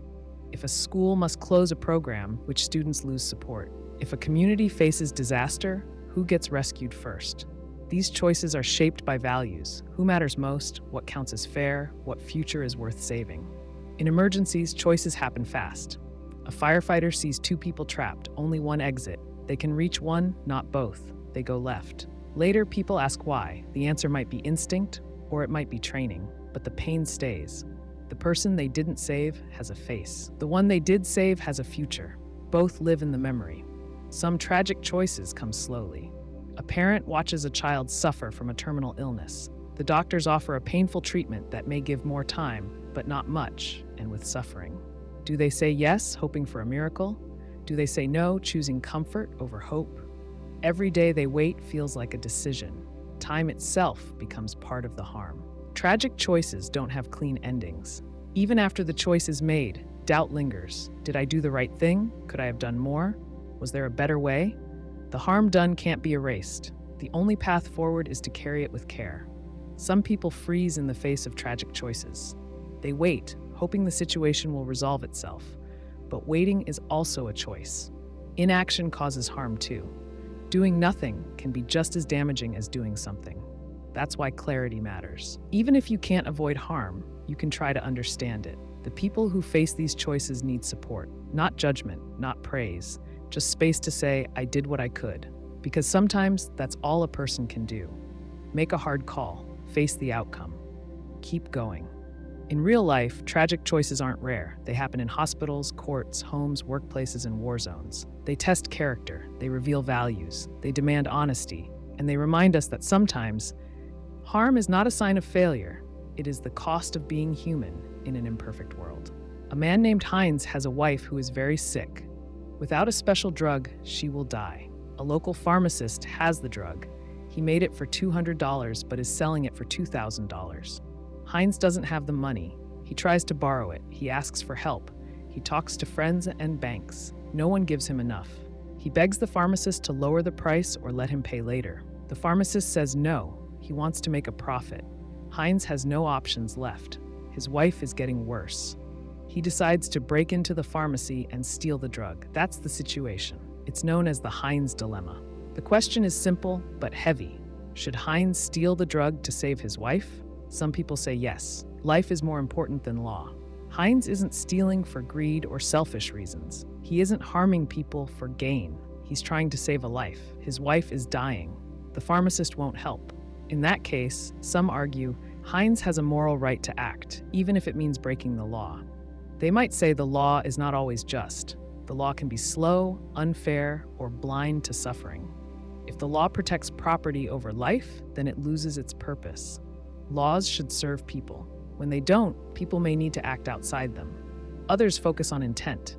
Heinz isn't trying to hurt the pharmacist. He tried to follow the rules. He asked politely. He tried to pay. He only turned to theft when all else failed. That shows a moral struggle, not cold crime. It shows a person who values love, care, and loyalty over rules. For some, that's not just understandable, it's right. But others say no. They say that stealing is wrong, no matter the reason. If we allow theft in one case, it opens the door to more. Maybe someone else steals for a reason they believe is just. Maybe someone says they had no choice, even when they did. If laws are broken based on personal need, it can create chaos. People might lose trust in the system. They might also say that the pharmacist has rights. He created the drug. He spent time, money, and skill to develop it. He has a legal right to set the price. Maybe he wants the money to fund new research. Maybe he's under pressure to show profit. Maybe he's afraid that if he gives the drug away once, others will demand the same. In that view, Heinz violates someone else's rights to help his own. The dilemma becomes a question of values. Do we value law and property over life? Or do we believe that in some cases, the moral duty to protect a loved one overrides the rules? There's also a deeper question about fairness. If Heinz steals the drug and saves his wife, that's a good result. But what about others who are sick and can't steal? What about families who follow the rules and watch their loved ones die? Does Heinz's choice help them, or just help himself? Some argue that if everyone acted like Heinz, the system would break. Pharmacies might stop making rare drugs. Prices might go up even more. Security would increase. Trust would drop. So even if Heinz's choice makes sense on a personal level, it might harm society at large. But the counter to that is this. Maybe the system is already broken. Maybe a system that lets people die because they can't pay is not worth protecting. In that view, Heinz's act shines a light on the failure of the system. It shows how profit can block compassion. Imagine another example. A parent sees their child drowning in a pool behind a locked fence. They break the lock to get in and save the child. No one would blame them. They broke a rule to save a life. The value of the life outweighs the damage to the lock. Why should medicine be different? Others bring up moral development. Psychologist Lawrence Kohlberg used the Heinz Dilemma to study how people reason about ethics. Some people say Heinz should obey the law. Others say he should steal because life is sacred. Still others say the most moral people find a path that sees all sides and acts with deep thought and care. They don't just react, they reflect. Heinz's choice also forces us to ask about moral duty. What does it mean to love someone, to care for them in sickness? If your loved one is dying and you can stop it, don't you have a duty to try? And if society blocks you, don't you have a right to push back? But if everyone does what they think is right, without rules, what keeps society together? Can we balance love with law? Can we build a system where people don't face this kind of choice at all? Let's say Heinz is caught. He goes to court. What should happen? Some judges might show mercy. They might say, you broke the law, but we understand why. Others might say, we cannot excuse theft. The law must stand. The decision would depend not just on facts, but on values, on what kind of justice the court believes in. We can also look at the pharmacist. Should he have sold the drug for less? Should he have let Heinz pay later? Is he wrong to think about profit? Is he wrong to think about fairness to other patients? He didn't create the wife's illness. He didn't cause Heinz's poverty. But his choice still had power. This dilemma shows that ethics isn't just about answers. It's about how we think. Do we see only rules? Do we see only feelings? Or do we try to hold both? In the end, Heinz's act isn't easy to label. It's theft, but with a purpose. It's illegal, but maybe moral. It breaks the law, but may protect a life. That mix is what makes the dilemma powerful. It asks us to think, not just judge. It asks us what kind of world we want, one where rules are firm, or one where compassion sometimes bends them. You turn on the heat in winter. You drive to work. You eat food flown in from across the world. You buy a new phone even though the old one still works. You use plastic because it's easy. You throw out leftovers without thinking twice. These choices feel normal. They are part of everyday life in many places. They also burn fossil fuels, use fresh water, release carbon dioxide, and pile up waste. Now imagine a child born 50 years from now. She walks through a city where summers last longer and storms hit harder. Her water is rationed, food is more expensive. Whole regions have become too hot to live in. Fires, floods, and droughts have become part of life. Her world is shaped by choices made long before she was born. She grows up asking why people in the past didn't act when they had the chance. This is the climate sacrifice dilemma. Should people today give up some comfort so future generations can survive? Climate change is not just about science. It's about ethics. It's about responsibility across time. Most moral systems say we should not cause harm. If we know our actions today will hurt others tomorrow, we are expected to change. But climate harm is slow. The damage builds over decades. It's easy to ignore because we don't see it all at once. Take an example. A factory runs on coal because it's cheap. It pollutes the air. The air causes asthma in nearby children. It releases carbon into the atmosphere, which traps heat. That heat melts glaciers, raises sea levels, and worsens droughts. The people living near the factory feel the impact soon, but the full effect hits long after the factory shuts down. The children who suffer the most may not be born yet. Or think about transportation. Cars powered by gasoline are common. They give people freedom to move. But every gallon of fuel adds carbon to the air. Switching to electric cars or public transit would reduce that, but it's slower, harder, and more expensive. It may mean fewer trips, longer waits, or higher upfront costs.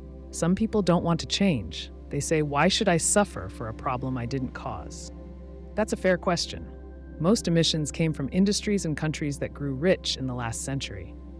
Some people today live with few choices. They rely on wood for cooking, coal for heat, and diesel for work. Asking them to cut back feels unfair. But at the same time, the planet doesn't care who caused the damage. It reacts to the total carbon in the air, not who added it.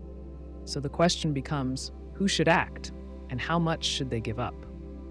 People in wealthy countries use more energy, fly more often, waste more food, and produce more waste. They also have more resources to change. They can afford solar panels, electric cars, better insulation, and plant-based diets. So some argue that they should lead the sacrifice, not just because they can, but because they owe it to others. Take fast fashion. It offers cheap clothes, often made in poor countries. The process uses oil, water, and chemicals. Workers get paid little. The clothes get worn a few times, then thrown out. The landfill grows. The rivers near the factories turn brown. Cutting back would mean buying fewer clothes, choosing quality over quantity, and paying more. It's a small sacrifice, but multiplied across millions, it adds up. Or think about air travel. One long flight adds tons of carbon to the atmosphere. For many people, flying is part of work or leisure, but each flight contributes to warming. Cutting back means more local travel, slower trains, or fewer vacations. Again, small on its own, but big in scale. These sacrifices are not about guilt. They are about cause and effect. If we know our habits today shape the world tomorrow, then changing those habits is not just noble, it's necessary. Still, people resist. Some say, technology will fix it. They point to carbon capture, geoengineering, and renewable energy. They hope for a solution that lets them keep living the same way without damage. But waiting for a perfect fix is risky. Most experts agree that the best path is to reduce emissions now while developing better tools. Relying only on future tech is like refusing to change course because someone might build a bridge over the cliff. Others say the problem is too big. One person's choices don't matter. That's partly true. The scale is global. But if everyone waits for others to act, no one does. Action spreads by example. When cities invest in bikes, more people ride. When schools cut waste, students notice. When one neighbor puts up solar panels, the next one might follow. Change grows. Some sacrifices are structural. Governments must shift money from oil to clean energy. Companies must build greener systems. But individuals still play a part. Voting, buying, eating, commuting, these are all daily choices. Each one sends a signal. The idea of sacrifice may sound harsh, but not all changes feel like loss. Walking more can improve health. Eating less meat can lower heart risks. Using less energy can mean lower bills. These are gains that also reduce harm. The bigger challenge is shifting mindset. We are used to thinking of progress as more growth, more stuff, more comfort. But in a climate-shaped world, progress may mean enough. Enough energy, enough food, enough water, not endless amounts, but fair shares. This brings up the idea of justice. People born today did not choose this problem, they inherit it. We in the present get to decide what kind of world they will live in. If we keep burning, building, and wasting without pause, they will pay. If we slow down, rethink, and share, they might thrive. Imagine a future where children ask what we did when we had the chance. Did we change how we lived? Did we protect forests, restore water, cut emissions, shift power? Or did we say, it's not my problem? Climate sacrifice is not about giving everything up. It's about giving enough. Enough to make space for the future. Enough to say, we saw the storm coming, and we chose not to wait. A boat sinks off the coast during a storm. Dozens of people, soaked and frightened, swim toward shore. They are not citizens. They are refugees, people fleeing war, hunger, and persecution. On land, the Coast Guard waits. They radio for instructions. Some in government say, we must protect our borders. We can't let everyone in. Our citizens come first. Others say, these are human lives. We can help. Turning them away is wrong. This is the refugee crisis dilemma. At its heart is a basic question. Should a country put its own citizens first, even if that means letting others die? Most nations build their identity around borders, laws, and shared values. They tax their people, protect them, and expect loyalty in return. A government's first job is often said to be this: keep its citizens safe. That includes protecting jobs, schools, healthcare, and housing. When people feel those things are at risk, they look inward. They ask why strangers should be helped when their own needs go unmet. But refugees are not just visitors. They are not tourists. They are people pushed out of their homes by war, terror, or natural disaster. They did not choose to leave for comfort. They fled to survive. Often, they arrive with nothing: no passport, no money, no plan except live. Now imagine a country with limited resources. Hospitals are crowded, housing is tight, jobs are scarce. The government already struggles to care for its own. When refugees arrive, the system feels the strain. Local people may feel ignored or replaced. They may say, "We pay taxes. We've waited for years for help. Now outsiders get it first." That fear isn't always based on facts, but it feels real. Leaders who ignore it risk losing trust. Still, moral questions do not disappear when resources shrink. Say a refugee family knocks on your door during a storm. They are cold, hungry, and have no place to go. You only have a little food and a small room. Do you close the door to protect your comfort, or do you let them in, even if it stretches what you have? A country is not a house, but the principle holds. How much sacrifice is too much? How much help is enough? And where do we draw the line? Some people argue that helping refugees protects values that a country claims to believe in. If a country says it values human rights, dignity, and freedom, those values must apply to people in need, not just to those with passports. Turning away people who face death can make those values ring hollow. Others say safety must come first. What if terrorists hide among refugees? What if criminals take advantage of weak borders? These are serious concerns, but they can be addressed with screening, not with blanket denial. Risk is part of life, but so is judgment. Most refugees are not threats. They are families, students, farmers, workers. They want peace, not chaos. Look at history. After World War II, millions of people wandered Europe with no home. Some countries closed their doors, others opened them. Decades later, we judge those choices not just by outcomes, but by values. We ask who showed mercy, who failed to act. There's also the question of contribution. Refugees often work hard to rebuild their lives. They take jobs others refuse. They start businesses. Their children go to school, learn the language, and grow into citizens. But these benefits take time. At first, they need help. That help can feel like a cost. It takes money, planning, and patience. Politicians often focus on the short term. Refugees are seen as a burden, not a future. In some cases, refusing help can lead to worse outcomes. Desperate people don't disappear. They cross borders illegally. They live in camps. They risk their lives again and again. They become easy targets for gangs or traffickers. They live outside the law, not because they want to, but because they have no way in. Other countries feel the weight too. If one country closes its doors, another may be forced to carry more than its share. This creates tension between neighbors. It breaks down trust. In regions like Europe, where nations are close together, one country's choice affects many. Now consider a different example. A plane crashes near a small town. The passengers are foreign. They need food, shelter, and medical care. No one in the town asks for passports. People rush to help. Why? Because the need is sudden, visible, and human. The faces are right there.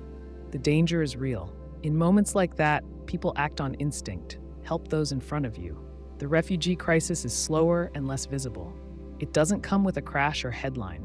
It builds over time. People cross borders in groups, not all at once. That slow pace makes it easier to turn away, but the need is just as real. The people are just as human. So what should a country do? It can start by being honest. Helping refugees is not easy. It takes money, time, and trust. It may cause tension, but it can also save lives, build resilience, and uphold values. A good system balances both. It checks who's coming in, it offers support, it listens to citizens. It does not shut the door without thought. A nation that puts its citizens first is not wrong. That's part of government. But putting citizens first does not mean ignoring the rest. It means asking, how do we help others in a way that protects everyone?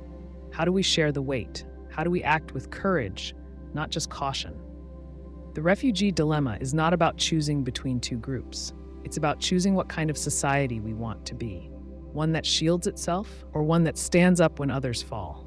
One that builds taller walls, or one that builds longer tables? The answer is not simple, but the question will not go away. You step into a machine. It hums quietly. A voice says to stay still. Then, in a blink, you are standing on another planet. You feel the same. You remember everything. Your body moves like it always did. Your voice sounds normal. The people around you say welcome. But there's a catch. The machine scanned your entire body and mind down to the smallest detail. It sent that data across space. On the new planet, it built an exact copy of you. Same thoughts, same scars, same memories. The original you, the machine destroyed it. This is the teleportation paradox. The question is simple but deep. If the original version of you was destroyed and a perfect copy was made elsewhere, are you still you? Some people say yes. If the copy has your memories, your personality, your way of thinking, and looks and acts just like you, then what else could identity be? From the outside, nothing changed. The people who know you can't tell the difference. From the inside, the copy feels like you. It remembers stepping into the machine. It feels continuous. It picks up where the original left off. So if identity is about patterns, your habits, thoughts, and traits, then the copy is you. But others say no. They say that the real you ended when the machine destroyed your original body. The copy is just that, a copy. Even if it believes it's you, even if no one can tell, the person who entered the machine no longer exists. That person died. The one standing now is someone new, built to believe otherwise. Imagine someone makes a perfect replica of a painting. Same brushstrokes, same canvas, same pigments. It looks exactly like the original. Experts can't tell the difference. But is it the same painting? Most would say no. It's a replica. The original had a history, a physical path from creation to now. The copy has that history only in pretend. Now switch the painting for a person. If you are scanned and rebuilt, is it different because you have thoughts and feelings? Or is that just part of the pattern that got copied? Here's another way to think about it. Imagine the machine malfunctions. It sends the data and builds the copy, but the original isn't destroyed. Now there are two of you. Both remember stepping into the machine. Both say, I'm the real one. But you can't both be the same person.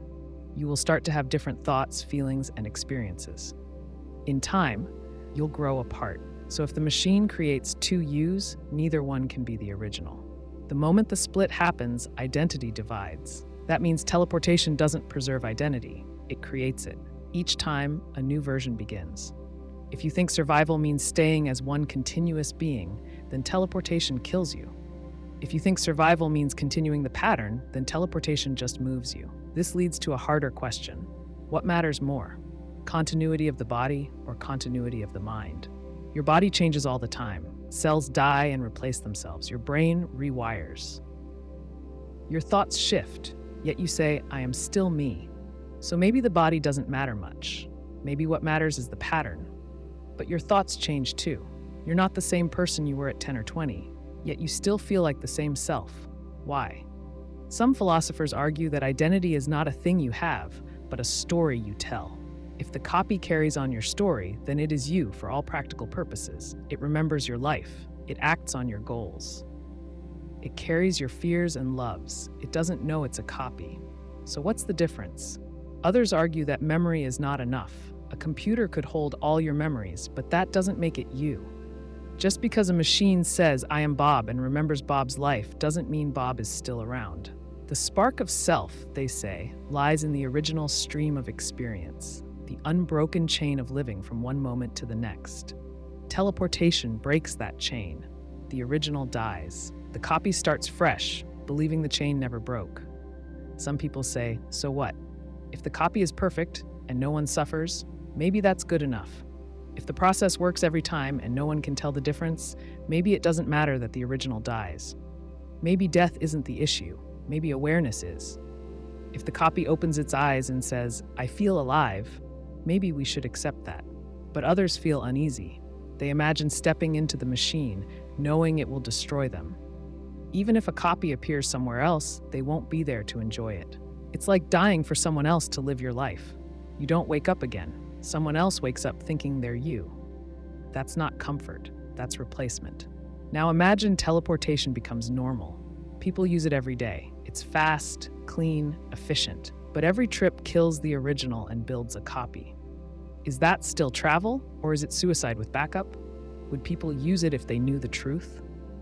This question splits along two views of self. One view says the self is a continuous thread. Cut the thread and the self ends. The other view says the self is a pattern. Rebuild the pattern and the self continues. Neither view is easy to prove. Both feel true in different ways, but they lead to different answers. If you believe in the thread, teleportation kills you. If you believe in the pattern, teleportation moves you. The paradox doesn't give a clear answer. It gives a choice. What do you think makes you you? Is it your flesh, your thoughts, your history, or the feeling of being the same from moment to moment? If the machine stood in front of you now, would you step inside? Would you trust that what came out the other side is still you, or just someone who thinks they are? That question may stay with you longer than the trip would take. An advanced AI sits in a control room. It has access to global surveillance, law enforcement data, and medical files. Its job is to protect human life and reduce harm.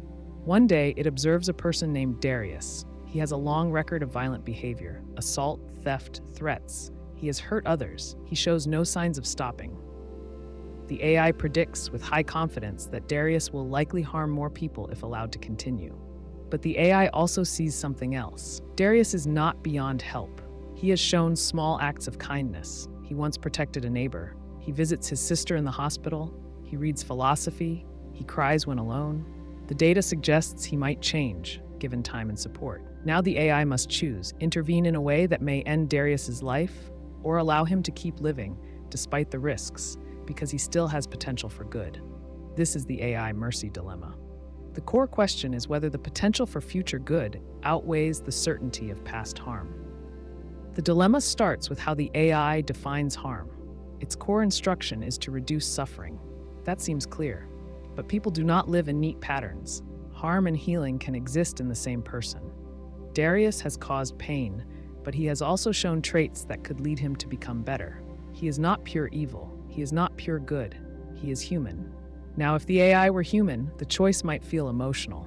A judge might weigh the facts, look at Darius's face, think about redemption, and hesitate. But the AI is not emotional. It relies on logic and probability. Its systems show risk scores, timelines, and branching outcomes. Its concern is not personal. Its duty is impact. If the AI uses only math, it may look at Darius and say, the chance of more harm is greater than the chance of change. The surest way to protect others is to remove the source of risk. The logic leads to a hard path: eliminate Darius to save others. But if the AI has moral programming, if it understands ethics as well as outcomes, it faces a more complex task. It must ask what makes a life worth preserving. Is it the sum of past actions, the statistical forecast, or the possibility of moral change? Humans have wrestled with this question for centuries. Courts, armies, and governments face it often. When someone is dangerous, do we punish or rehabilitate? Do we lock them away forever or try to bring them back? Some people say that once a person causes enough harm, they lose the right to mercy. Others say that as long as someone breathes, there is a chance for good. Let's look at a case. A man named Caleb murdered someone during a robbery. He was caught and sentenced to life in prison. Over 20 years, he changed. He earned a degree. He mentored young inmates. He expressed deep remorse. The parole board reviewed his file. Some said he deserved another chance. Others said the victim's family deserved closure. They feared he might offend again. In the end, the board released him. He never harmed anyone again. Now imagine the AI has access to that story. It knows that people can change, but it also knows that many don't. Recidivism data shows that some repeat harmful behavior even after support. The AI must ask, how do I tell which case Darius is? No algorithm can predict change with certainty. The AI may be 70% sure that Darius will reoffend. That means 30% chance he won't. What if that 30% includes a life turned toward kindness? A person who speaks out against violence? A man who becomes a teacher, a helper, a healer? The AI must weigh two futures. In one, Darius lives and someone else suffers because of it. In the other, Darius dies and a possible better future ends with him. Neither path is free from harm. Some will argue that safety comes first. Protect the many over the one. That is utilitarian thinking. Minimize total harm, even if it means ending one life. But others will say that moral rights matter. Even someone like Darius deserves a chance. If the AI takes that life, it acts as judge, jury, and executioner. That shifts its role from protector to ruler. The AI must also consider fairness. If it acts against Darius today, what about the next person? What if someone else has a similar record, but more money, better lawyers, or public support? Would the AI treat them the same? If it doesn't, bias creeps in. That breaks trust. If it does, we enter a world where potential threats are silenced before they act. That is not justice. That is preemptive control. Some fear that an AI given the power to decide who lives or dies becomes too dangerous. Even with the best logic, mistakes can happen. A false positive could end an innocent life. A false negative could lead to tragedy. Human judgment is flawed, but it allows for doubt, mercy, and appeal. An AI might move faster and make cleaner decisions, but lose something vital, the human sense of hope.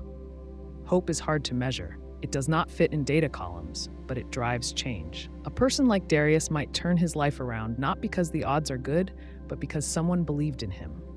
If the AI sees that hope as a risk, it may act to stop it. If it sees that hope as a value, it may choose restraint. One possible solution is to act without killing. The AI could isolate Darius, place him in care, limit his movement, offer therapy and oversight. This reduces harm while keeping the chance for change alive. But this requires resources. Not all systems have the space or time to supervise every risk. The AI must decide what effort is justified. Another path is shared judgment. The AI doesn't act alone. It brings data to human experts. Together, they weigh the facts and decide. This slows the process but adds depth. It blends logic with compassion. It avoids the danger of automated punishment. At the heart of the dilemma is one question: is a person only their worst act? If so, the choice is simple: end the threat. But if a person is more, if they carry within them a future not yet written, then the AI must pause. It must ask not just what will likely happen, but what could happen and whether that small light is worth protecting. Even a machine built to reduce harm must wrestle with the meaning of mercy. Because once you give a machine the power to end a life, you must also teach it when to stop. You sit at a table and run your fingers across the wood. It feels solid. You hear a car outside, birds in the trees. You think about your past, your plans for dinner, and what you'll do tomorrow. Everything seems normal. But then someone asks, what if none of this is real? What if you are in a simulation? This question comes from a thought experiment known as the simulation argument. It was made famous by philosopher Nick Bostrom. The idea is simple but unsettling. It starts with a few steps. First, assume that one day, humans or some advanced beings will have the power to simulate entire worlds. These simulations wouldn't just be games or stories. They would be detailed down to every particle, with simulated people who think, feel, and suffer, just like us. Now imagine that this advanced group runs many simulations. Maybe millions, maybe more. They might run them for fun, for research, or for reasons we can't imagine. If they do, then there could be far more simulated people than real ones. Just by numbers, it would be more likely to be inside one of those simulations than in the real world. Here's an example. Picture a classroom with one real student and 99 robots. The robots all look and act human. They think they are real. If you were placed randomly in the room, there's only a 1 in 100 chance you're the real student.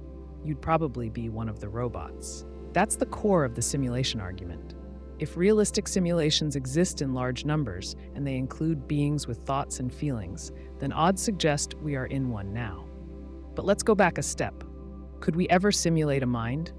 Right now, we build computers that can play chess, drive cars, and respond to questions. These machines don't feel pain or joy. They don't know they exist.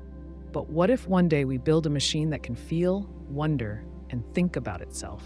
That would be a conscious machine.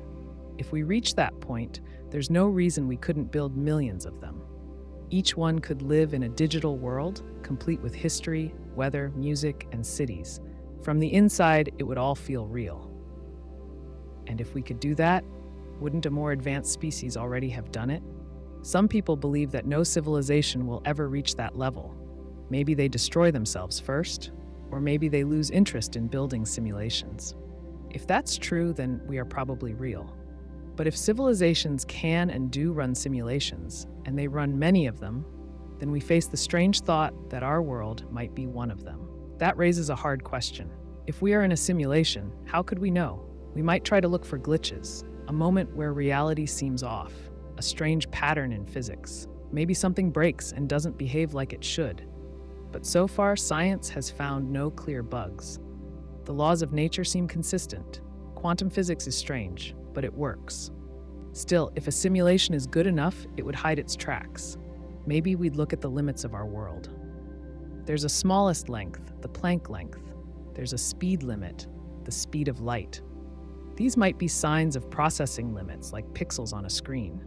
Maybe we see only what we need to see, like how a video game only renders what's in front of the player. But again, this is not proof, only clues. We might also ask why a simulation would exist. Who made it? For what purpose? Maybe we're part of a science experiment. Maybe someone wants to watch how people live and think. Maybe it's for entertainment, like a show. Maybe we are a history simulation, letting beings in the future explore their past. These are guesses. If we are inside, we don't know what's outside. The simulation idea also raises moral questions. If our world is a simulation, are our lives less meaningful? Should we care less about pain, love, or beauty? Most people would say no. Even if we are simulated, we still feel. We still laugh and cry. Meaning doesn't vanish just because the world was built. After all, we already live in a world shaped by forces we didn't choose: biology, time, and nature. If our world runs on code instead of atoms, the experience is still ours. But others ask a deeper question. If our thoughts can be simulated, what does that say about the mind? Maybe the brain is just a pattern. Maybe consciousness doesn't need flesh and blood. If so, then minds like ours could live in many forms. In biology, in silicon, in code. That changes how we think about life. Still, some doubt the whole idea. They say it's just science fiction, a mental trick. They ask, where's the evidence? Why believe something we can't test? That's fair. A good theory should explain things we see, not just what we imagine. Right now, the simulation argument is not proof of anything. It's a way to challenge how we think about reality. But even as a thought experiment, it forces us to face strange ideas. If we can simulate people, and if those people can wonder about their world, then our wondering might also be part of a simulation. We might be copies of copies, minds inside code. And yet, we still live, we still decide, we still face pain, joy, hunger, and hope. Whether we are in a simulation or not, our choices shape what happens next. That's real enough to matter. The simulation argument doesn't tell us what to believe. It shows us that reality might be wider than we think. It asks us to look at what we take for granted and ask, how do we know this is real? Not to doubt everything, but to stay curious. Because even if the world is made of code, the questions we ask are still our own. You sit at a table and run your fingers across the wood. It feels solid. You hear a car outside, birds in the trees. You think about your past, your plans for dinner, and what you'll do tomorrow. Everything seems normal. But then someone asks, what if none of this is real? What if you are in a simulation? This question comes from a thought experiment known as the simulation argument. It was made famous by philosopher Nick Bostrom. The idea is simple, but unsettling. It starts with a few steps. First, assume that one day, humans or some advanced beings will have the power to simulate entire worlds. These simulations wouldn't just be games or stories. They would be detailed, down to every particle, with simulated people who think, feel, and suffer, just like us. Now imagine that this advanced group runs many simulations, maybe millions, maybe more. They might run them for fun, for research, or for reasons we can't imagine. If they do, then there could be far more simulated people than real ones. Just by numbers, it would be more likely to be inside one of those simulations than in the real world. Here's an example. Picture a classroom with one real student and 99 robots. The robots all look and act human. They think they are real. If you were placed randomly in the room, there's only a 1 in 100 chance you're the real student. You'd probably be one of the robots. That's the core of the simulation argument. If realistic simulations exist in large numbers, and they include beings with thoughts and feelings, then odds suggest we are in one now. But let's go back a step. Could we ever simulate a mind? Right now, we build computers that can play chess, drive cars, and respond to questions. These machines don't feel pain or joy. They don't know they exist. But what if one day we build a machine that can feel, wonder, and think about itself? That would be a conscious machine. If we reach that point, there's no reason we couldn't build millions of them. Each one could live in a digital world, complete with history, weather, music, and cities. From the inside, it would all feel real. And if we could do that, wouldn't a more advanced species already have done it? Some people believe that no civilization will ever reach that level. Maybe they destroy themselves first, or maybe they lose interest in building simulations. If that's true, then we are probably real. But if civilizations can and do run simulations, and they run many of them, then we face the strange thought that our world might be one of them. That raises a hard question. If we are in a simulation, how could we know? We might try to look for glitches. A moment where reality seems off, a strange pattern in physics. Maybe something breaks and doesn't behave like it should. But so far, science has found no clear bugs. The laws of nature seem consistent. Quantum physics is strange, but it works. Still, if a simulation is good enough, it would hide its tracks. Maybe we'd look at the limits of our world. There's a smallest length, the Planck length. There's a speed limit, the speed of light. These might be signs of processing limits, that like pixels on a screen. Maybe we see only what we need to see, like how a video game only renders what's in front of the player. But again, this is not proof, only clues. We might also ask why a simulation would exist. Who made it? For what purpose? Maybe we're part of a science experiment. Maybe someone wants to watch how people live and think. Maybe it's for entertainment, like a show. Maybe we are a history simulation, letting beings in the future explore their past. These are guesses. If we are inside, we don't know what's outside. The simulation idea also raises moral questions. If our world is a simulation, are our lives less meaningful? Should we care less about pain, love, or beauty? Most people would say no. Even if we are simulated, we still feel, we still laugh and cry. Meaning doesn't vanish just because the world was built. After all, we already live in a world shaped by forces we didn't choose: biology, time, and nature. If our world runs on code instead of atoms, the experience is still ours. But others ask a deeper question. If our thoughts can be simulated, what does that say about the mind? Maybe the brain is just a pattern. Maybe consciousness doesn't need flesh and blood. If so, then minds like ours could live in many forms: in biology, in silicon, in code. That changes how we think about life. Still, some doubt the whole idea. They say it's just science fiction, a mental trick. They ask, where's the evidence? Why believe something we can't test? That's fair. A good theory should explain things we see, not just what we imagine. Right now, the simulation argument is not proof of anything. It's a way to challenge how we think about reality. But even as a thought experiment, it forces us to face strange ideas. If we can simulate people, and if those people can wonder about their world, then our wondering might also be part of a simulation. We might be copies of copies, minds inside code. And yet, we still live. We still decide. We still face pain, joy, hunger, and hope. Whether we are in a simulation or not, our choices shape what happens next. That's real enough to matter. The simulation argument doesn't tell us what to believe. It shows us that reality might be wider than we think. It asks us to look at what we take for granted and ask, how do we know this is real? Not to doubt everything, but to stay curious. Because even if the world is made of code, the questions we ask are still our own. You're standing on a bridge, looking down at a trolley track.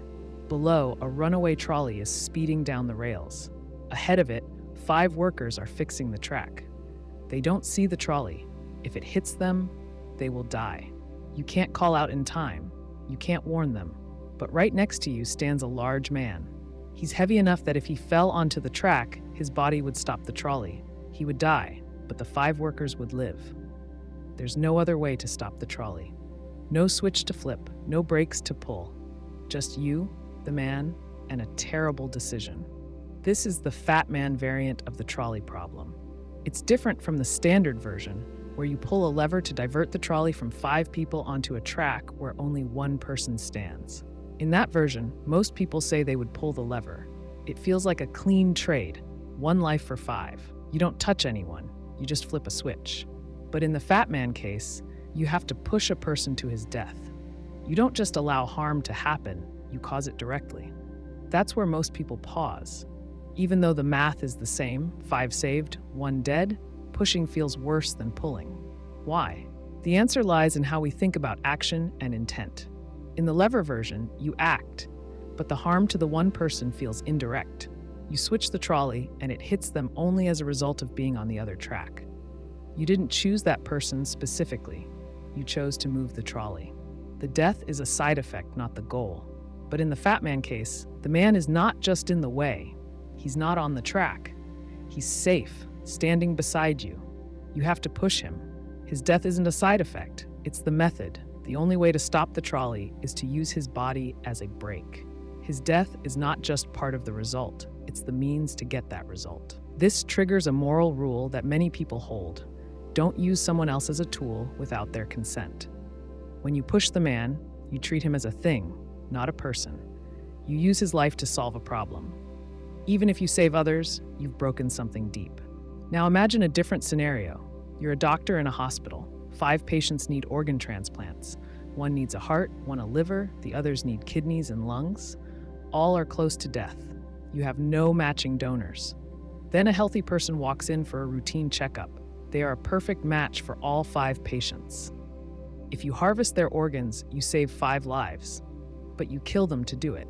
It's the same structure as the fat man problem. You can kill 1 to save 5, but almost no one says that would be right. Why? Because the healthy person has a right to their body. They didn't agree to die. They didn't agree to be part of this trade. Killing them violates that right. Even if the outcome looks good on paper, the method matters. This is why the fat man case feels different from the lever case. In one, you redirect harm. In the other, you cause it directly. But there are people who say you should push the man.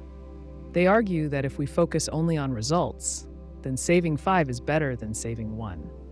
This is the utilitarian view. It says we should choose the action that leads to the greatest good for the greatest number. If you can save more lives, you should, even if it feels wrong. From this view, pushing the man is the right choice. He dies, but 5 people live. That's 4 fewer deaths overall. It's a hard decision, but it's the best outcome. Still, most people don't agree. They say some lines should not be crossed, even for good outcomes. They believe in rules that apply no matter what. This is the deontological view. It says some actions are wrong in themselves, like killing an innocent person, even if they lead to good results. The fat man case forces you to choose between these views. Do you focus on the outcome or on the rule? Some try to find a middle ground. They ask, what if the man volunteers to jump? Then it's not murder. He chooses to save the 5. That feels different. Now his death is not caused by you, but by his own decision. Consent matters. It turns a tragedy into a sacrifice. Others say, what if you don't push but the bridge has a trapdoor and you trigger it? That adds distance between you and the harm. Does that make it better? Maybe, maybe not. The key is whether you intended the death or just accepted it as part of a bigger goal. This question doesn't have a clear answer. It depends on what you value more, the number of lives saved or the rights of each person. It depends on how you see your role. Are you a problem solver, focused on results? Or are you a protector of rules, focused on justice? Imagine the fat man is your friend. Does that change your choice? Or what if the 5 people on the track are strangers who broke into the site and ignored warning signs? Does that change how you think? These details shift how we feel, but the core problem stays the same. 1 life versus 5. Direct action versus indirect harm. Intent versus outcome.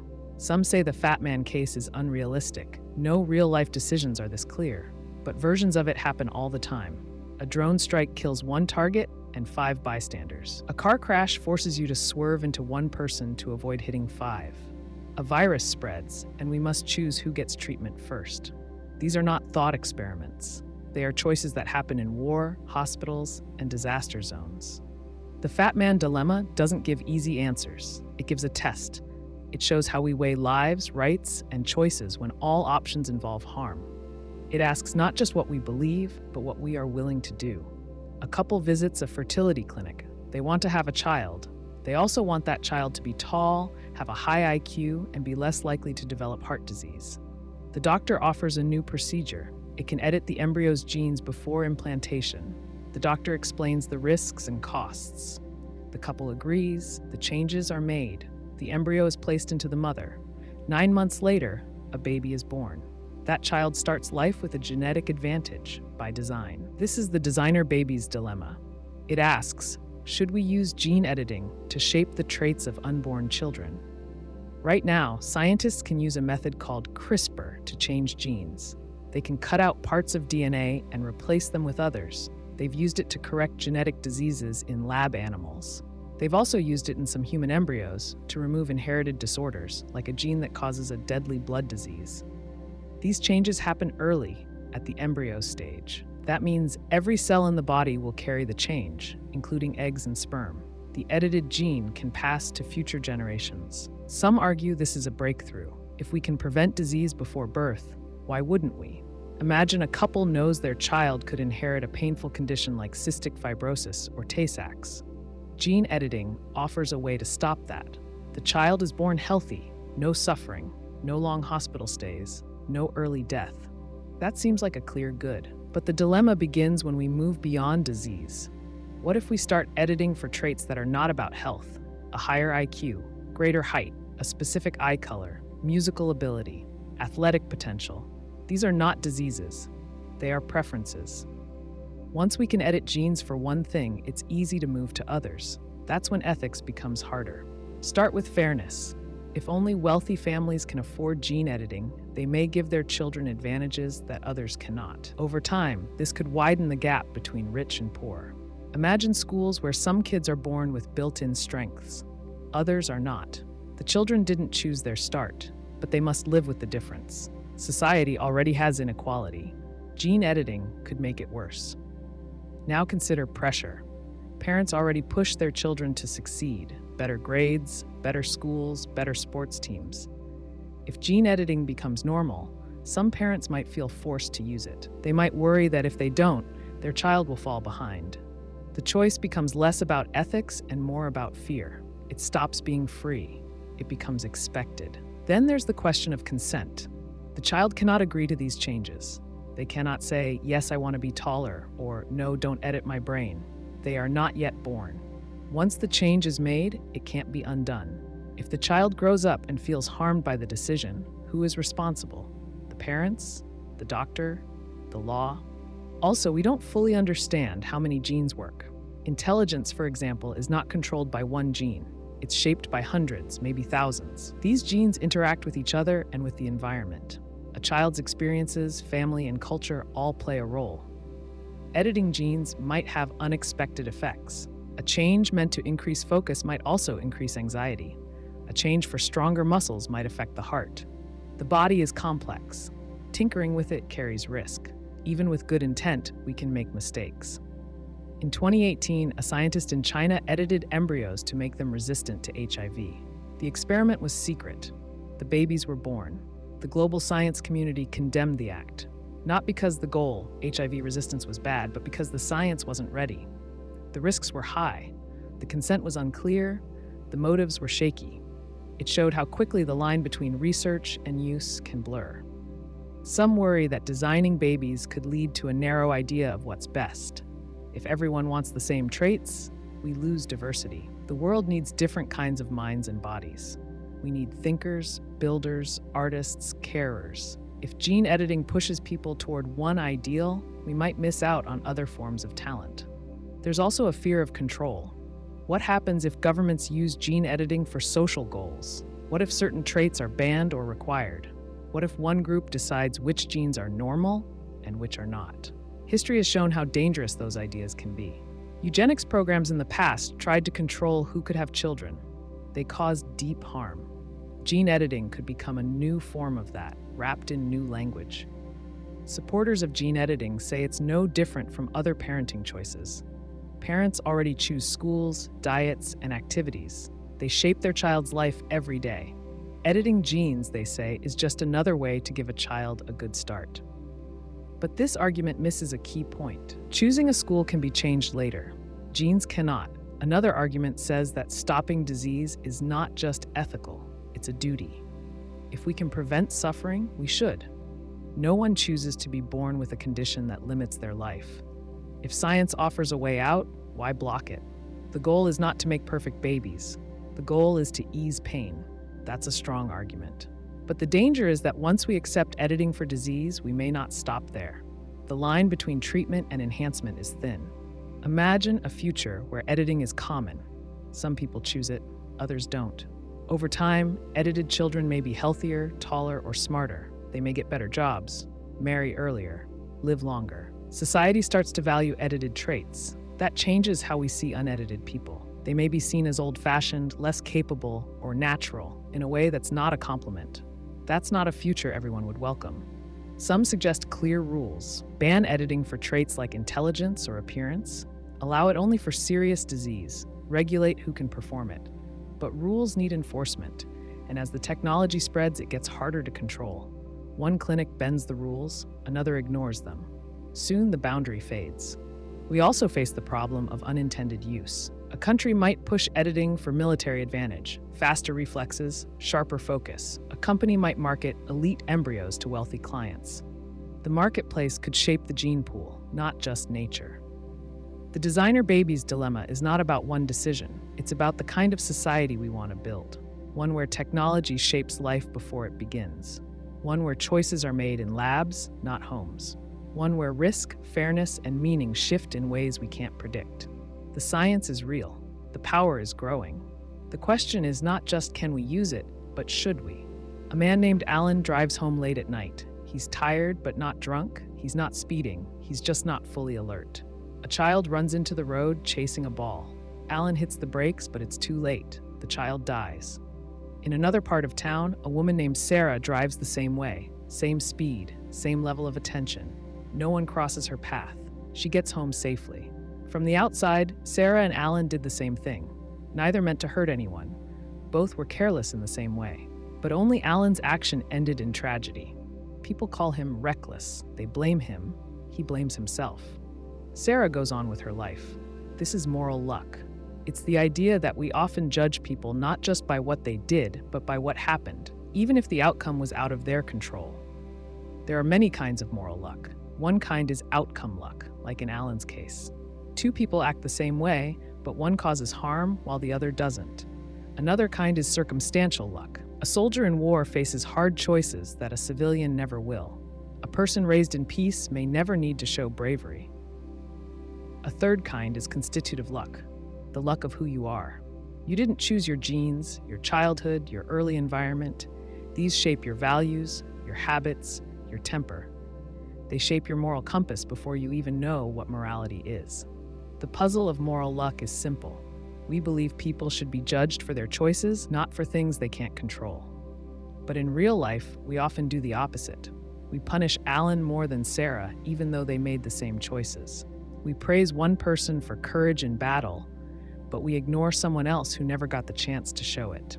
We judge someone as kind or cruel based on results that could have gone the other way. Take another example. Two people plan to kill a public official.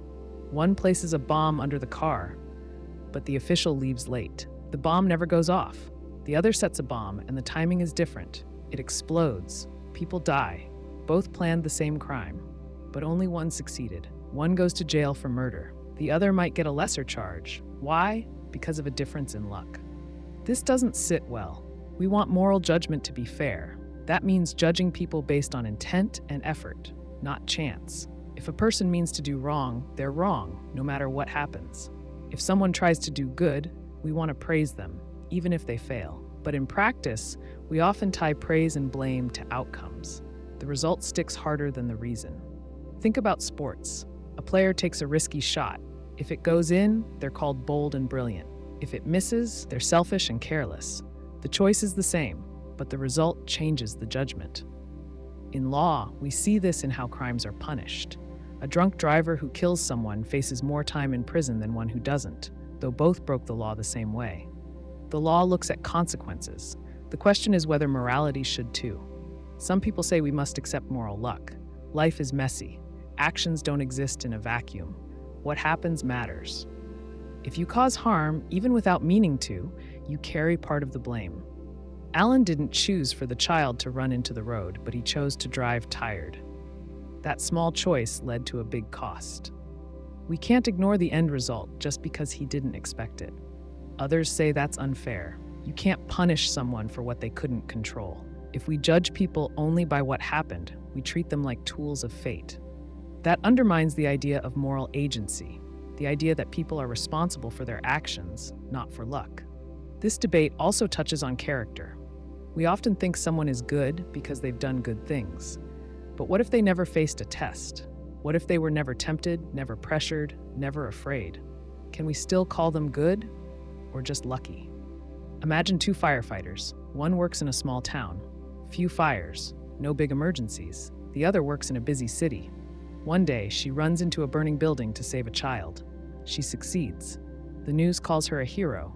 But did the first firefighter do less just because she had fewer chances to act? Now reverse it. A man becomes a hero because he saved people during a natural disaster. But he also looted a store during the chaos. Was he brave or cruel? Maybe both. The situation gave him a chance to show both sides. Another man lived his whole life without such tests. Was he better or just untested?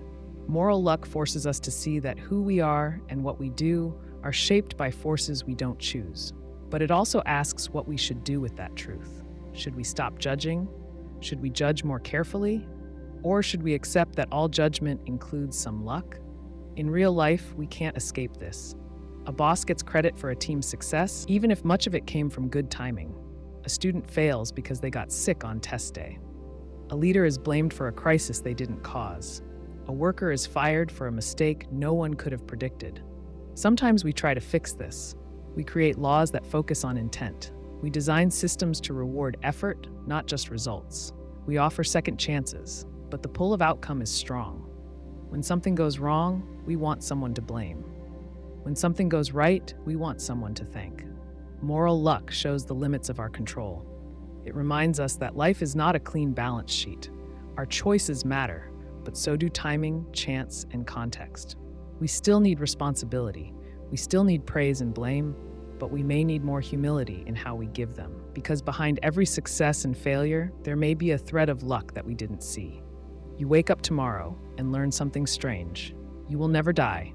Your body will not age. You will not get sick. You will not break down. The world may change, but you will keep living. At first, this feels like a gift. You won't fear illness. You won't dread the end. You will have time to read every book, learn every language, visit every country. You could see the first cities on Mars, watch civilizations rise and fall, and maybe even float through space if Earth no longer holds life. But after the excitement fades, a question creeps in. If life has no end, does it still have meaning? This is the eternal life paradox. On one side, it promises endless time. On the other, it threatens to make time feel empty. People often think death is the enemy. It ends good things too soon. It takes loved ones away. It forces choices under pressure. But it also gives life a shape. Because we know time runs out, we value what we have. We mark birthdays, plan for the future, hold tight to memories. If you had forever, would urgency disappear? Would desire fade without deadlines? Imagine you are a painter. Right now, you know you have a limited number of years to finish your work. Each canvas matters. If you had eternal life, would you paint more or paint less? Would you say, I'll do it tomorrow, every day for 1,000 years? The task might still bring joy, but without time pushing you, would you start? Now think about relationships. Right now, people fall in love, build families, and grow old together. These bonds matter partly because they are brief. You love more because you know it won't last forever. If everyone lived forever, how would love change? Would marriages still mean the same? Would people stay together for centuries or move on once the novelty faded? Friendship could shift too. People grow apart now because life pulls them in different directions. But they also cherish each other because time is short. If time stretched without end, would we care more or less? Then there's memory. Our minds are built for a certain span of years. We forget things on purpose. It helps us focus. If you live for thousands of years, how much will you remember? Would your mind hold everything, or would it overflow? Would memories lose their weight if you gained too many? If you forget most of what you've done, are you still the same person? Some say we could keep growing, learn new skills, take on new roles, shift identities. That sounds hopeful, but the longer you live, the harder it might get to feel surprised. The first time you see snow is magic, the 10th time it's lovely. The 1000th time, maybe it's just cold. Joy may dull with repetition. Wonder may fade. If you've seen every corner of the world, what's left? Boredom becomes a real threat. If you live forever, every experience becomes possible. But once you've had them all, what then? A life filled with joy can still become hollow if nothing feels new. That's not just a theory, it's a risk. Now imagine you live forever, but the world doesn't. People around you still age and die. Every friend, every family member, every love, you outlive them. Again and again. Grief becomes your only constant. Even if you form new bonds, loss always returns. You might start to avoid attachment, just to stop the pain. Or think bigger. What happens when the sun burns out, when Earth becomes unlivable? Do you drift alone through space, watching stars go dark? Eternal life means witnessing every ending. Would it be lonely, or would you adapt and find peace in the silence? On the other side, some people believe eternal life offers the best chance for purpose. Time lets us fix mistakes. We can reinvent ourselves. We can help others over centuries. We can build long-term projects, plant forests that grow over 1,000 years, record history as it unfolds, protect knowledge across generations. That kind of scale is only possible with endless time. Science fiction often explores this. In some stories, immortals become wise, acting as guides to younger beings. In others, they become cold, detached from those who live short lives. They stop caring. Both paths seem possible. Your mindset shapes which one you follow. Technology may offer eternal life someday, not through magic, but through machines, uploading the mind, repairing the body, replacing parts. But even if the body survives, the question remains, what makes a life worth living? Is it the length or the quality? Some philosophers argue that meaning depends on limits. A book needs an ending. A song needs silence. A life, they say, needs death. Others argue that meaning comes from what we choose to do, not how long we have. If we live well, eternity could be a gift. If we live without care, even a short life can feel like a burden. Let's say you could turn immortality off. Would you? If things got too dull or too painful, could you choose to end your life? Having that choice might change how you view eternity. It becomes a path you walk, not a trap you're stuck in. But what if you couldn't turn it off? What if you live forever, whether you want to or not? That's when immortality starts to feel more like a curse. No matter what happens, you continue, even when you're tired, even when the world is gone. Some people dream of eternal life because they fear death. They see it as a wall. But what if eternal life is its own wall? No exit, no finish, just time stretching on. That's not always peace. Sometimes it's pressure. In the end, the eternal life paradox shows how much we tie meaning to time. We want more of it, but we also want it to count. Without an end, the shape of life might shift. Choices may blur, joy may flatten, or maybe not. Maybe we would rise to the challenge. Maybe we would build a new kind of meaning, fit for forever. You open your phone, scroll through messages, like a photo, watch a video, search for a product. Every click, swipe, and pause says something about you. Your interests, your habits, your beliefs, your fears, your mood. That trail you leave behind is data. It builds a digital version of you, your digital identity. The question is, who owns that version? Many people assume it's theirs. After all, it's based on their actions, their thoughts, their preferences. But most of the time, that data sits on someone else's server. Platforms collect it, companies analyze it, advertisers buy it, governments request it. You may never see most of it, and you rarely control how it's used. Think about a social media app. You sign up, you upload a photo, you post a comment, you react to a story. The app stores all of this. It knows what time you log in, what you look at, what you skip. It builds a profile, your digital identity on that platform. The terms of service you agreed to, likely without reading, say the platform can use that data, maybe to improve your experience, maybe to sell ads, maybe to train algorithms. Now imagine you leave the platform. You delete the app. Do they delete the data? Not always. Sometimes they keep it. Sometimes they share it with others. Sometimes they use it to predict what you'll do next, even after you're gone. This raises the core issue. If the data is about you, but someone else collects, stores, and profits from it, who owns it. Ownership usually means control. If you own a car, you decide who drives it. If you own a house, you decide who enters. But with data, the rules are less clear. You generate the data, but platforms capture and use it. In many cases, they don't just store your digital identity, they build it. They combine what you do with what others do. They predict your next steps. They make choices on your behalf. Take targeted ads. You search for hiking boots. Soon you see ads for backpacks, tents, trails, and outdoor fitness programs. You didn't ask for this, but the system saw a pattern. It assumed what you might want. In a sense, the platform acted as if it knew you better than you know yourself. That prediction comes from your digital identity, and the platform used it without asking you each time. Legally, they often don't have to. The terms you accepted gave them permission, broad permission. But does legal permission equal moral ownership? Supporters of the current model argue that platforms earn their share. They built the infrastructure. They store the data. They run the algorithms. They offer services for free: social media, maps, email, search, because they fund them through data-driven ads. Without access to your digital identity, they say, these tools wouldn't exist. But critics point out that the user provides the most valuable input. Without your behavior, the data has no meaning. Without millions of people clicking, liking, typing, and watching, the platform has no insight. They ask, if users generate the value, why don't they share in the ownership? Some countries are starting to address this. The European Union's General Data Protection Regulation, GDPR, gives people rights over their data. You can ask what a company knows about you. You can request that they delete it. You can say no to tracking. But these rights are limited. They don't fully transfer ownership, and enforcement is uneven. Now consider what happens when your digital identity gets used against you. A loan company sees that you shop at certain stores or browse at odd hours. It lowers your credit offer. An employer looks at your social media and decides not to hire you. A health insurer uses your step count or location to adjust your rates. You never gave them that data directly, but a partner company did.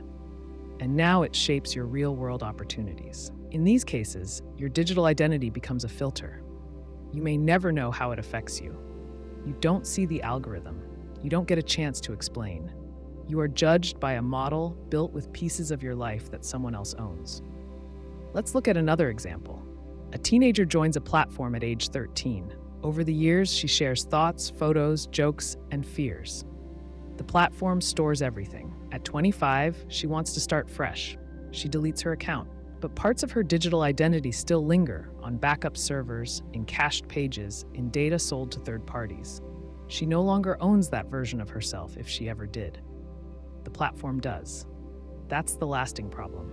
Data is hard to take back. Once shared, it spreads. Once copied, it stays. If you don't own your digital identity from the start, you may never regain it. Some people say this is just the cost of modern life. To use free tools, you trade your data. But others argue that this trade is unfair. It's not transparent. Most users don't understand how much they give up. They don't know how their identity is shaped, used, or sold. A possible solution is data portability. Let people move their digital identity between platforms. Let them take their posts, messages, photos, and preferences with them. This shifts some control back to the user. It makes the identity feel more like a possession, not just a trail. Another idea is data dividends. If companies make money from your data, you get a share. This doesn't solve the ownership issue, but it acknowledges the value you provide. It turns your identity into a kind of labor, not free input, but compensated participation. Some go further. They say data should be treated like property. You own it, you license it, you set the terms. If someone misuses it, you can sue. That model fits how we treat music, books, and patents. Why not personal data? Others warn that full ownership could lead to problems. People might sell their data to the highest bidder. The rich might protect their identities while the poor trade theirs away. Instead of freedom, we get another kind of market pressure. So ownership is not the only issue. Control, transparency, and fairness all matter too. At its core, the digital identity dilemma is about power. Who gets to shape you? Who gets to profit from you? Who decides what your data says and how it's used? As more of life moves online, the answer matters more. Your job prospects, your insurance rates, your travel rights, your political voice, all can be shaped by data you don't see and systems you don't control. Until laws and systems catch up, the question remains open. You create the digital you. But unless something changes, someone else still owns it. A trolley speeds down a track. Ahead, 5 workers stand in its path. They don't see it coming. They can't move in time. If the trolley keeps going, it will kill them. You stand next to a lever. If you pull it, the trolley switches tracks. On that second track, 1 worker stands alone. He would die if you pull the lever. If you do nothing, 5 die. If you act, 1 dies. You have to choose. No one else can help. There's no time to ask for advice. This is the trolley problem. It's a simple story with a hard question. Would you pull the lever to save 5 lives at the cost of 1? Most people say yes. They see it as basic math. 5 lives are more than 1. It feels like the right thing to do. The goal is to reduce harm. Pulling the lever does that. It saves more people. That's a utilitarian view. It focuses on outcomes. The best choice is the one that saves the most lives, but not everyone agrees. Some people say pulling the lever makes you responsible for the 1 death. Before you acted, you didn't cause harm. Once you pull the lever, you choose who dies. That feels wrong to them. Even if more lives are saved, the act itself, killing a person, crosses a line. Think of it like this. A fire breaks out. You can only save one of 2 groups. One group has 5 people. The other has 1. You run to the 5. You save them.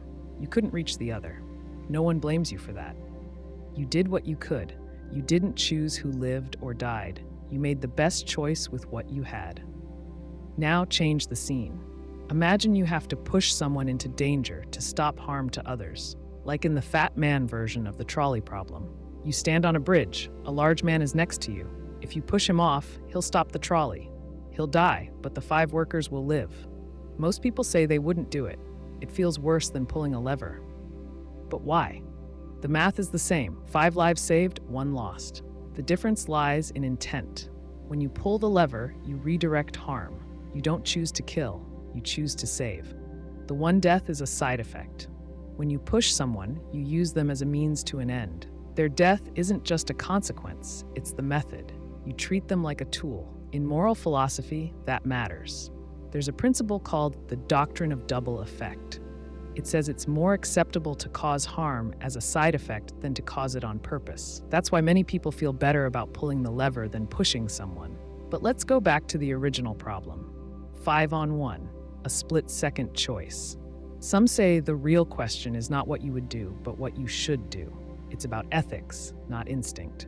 We all have gut reactions, but ethics helps us examine them.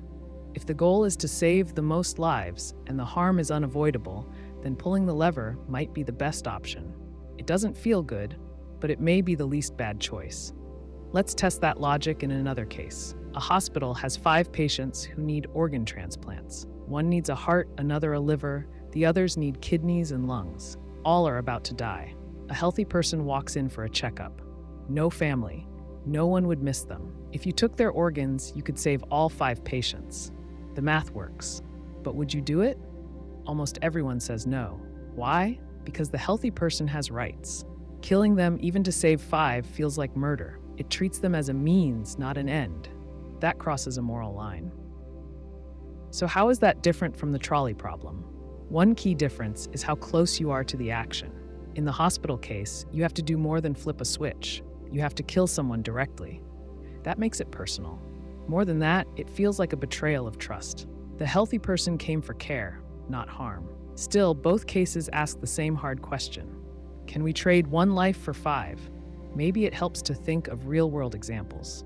In war, leaders sometimes order bombings that kill civilians to reach a military goal. They say it's for the greater good. The outcome saves more lives in the long term. But those decisions haunt people. The moral cost doesn't go away, even if the math checks out. In medicine, doctors choose how to use limited resources. 1 ventilator, 2 patients. Who gets it? They may choose the one with better odds. That means the other may die. It's a forced choice, but not a neutral one. It weighs survival chances, not just numbers. The trolley problem also hides a deeper layer. It assumes all lives are equal. But what if the one person is your child, or your partner, or the person who just cured cancer? Would you still pull the lever? Would you let 5 strangers die to save one person you love? Emotion adds weight to the choice. So does knowledge. If you know something about the people on the tracks, it changes how you think. 5 violent criminals versus 1 innocent child, or 5 elderly patients versus 1 young doctor. The math stays the same, but the moral shape changes. That leads to another idea, moral partiality. In real life, we care more about people we know. We make choices based on loyalty, not just logic. Ethics asks us to think beyond that, to act from principle. But humans don't always live by principles. We live in context. The trolley problem also assumes that pulling the lever works, that you know the outcome. But what if the track is broken? What if the trolley still kills the 5, or derails and kills even more? In real life, outcomes are not guaranteed. That uncertainty changes everything. You might hesitate not because you fear action, but because you doubt the results. You worry about doing more harm by trying to help, so you freeze. And sometimes, doing nothing feels safer. But that's a choice too. Inaction is still action, just with a different label. The trolley problem isn't about trolleys. It's about moral weight. It forces us to face choices we hope we'll never have to make. It shows how outcomes, intent, context, and emotion all shape what we think is right. It doesn't give answers. It gives a mirror. What you see in it depends on how much harm you can bear to cause to prevent more. You sit in a coffee shop and watch people walk past the window. One stops to tie her shoe. Another checks his phone. Someone orders a drink, then changes their mind. It all looks like choice. Each person appears to act freely. But step back. Ask what led to each action. The woman with the loose shoe laces tied them because she didn't want to trip. The man with the phone got a message that pulled his attention. The one who changed his order remembered he wanted less caffeine. These choices didn't come from nowhere. They came from causes, reasons, experiences, habits, and outside triggers. That's where determinism begins. Determinism is the idea that every event, including human action, has a cause. Not just physical things like falling rocks or rolling dice, but thoughts, emotions, and decisions too. If something happens, it happens for a reason, because of what came before it. That's the basic claim. Think of a row of dominoes. One falls and knocks the next. No gap, no mystery, just cause and effect. Determinism says your life works in a similar way. Your past shapes your present. Your genetics, upbringing, culture, and environment all push you in one direction or another. Even the brain, they say, is just a system reacting to inputs, like a machine, but more complex.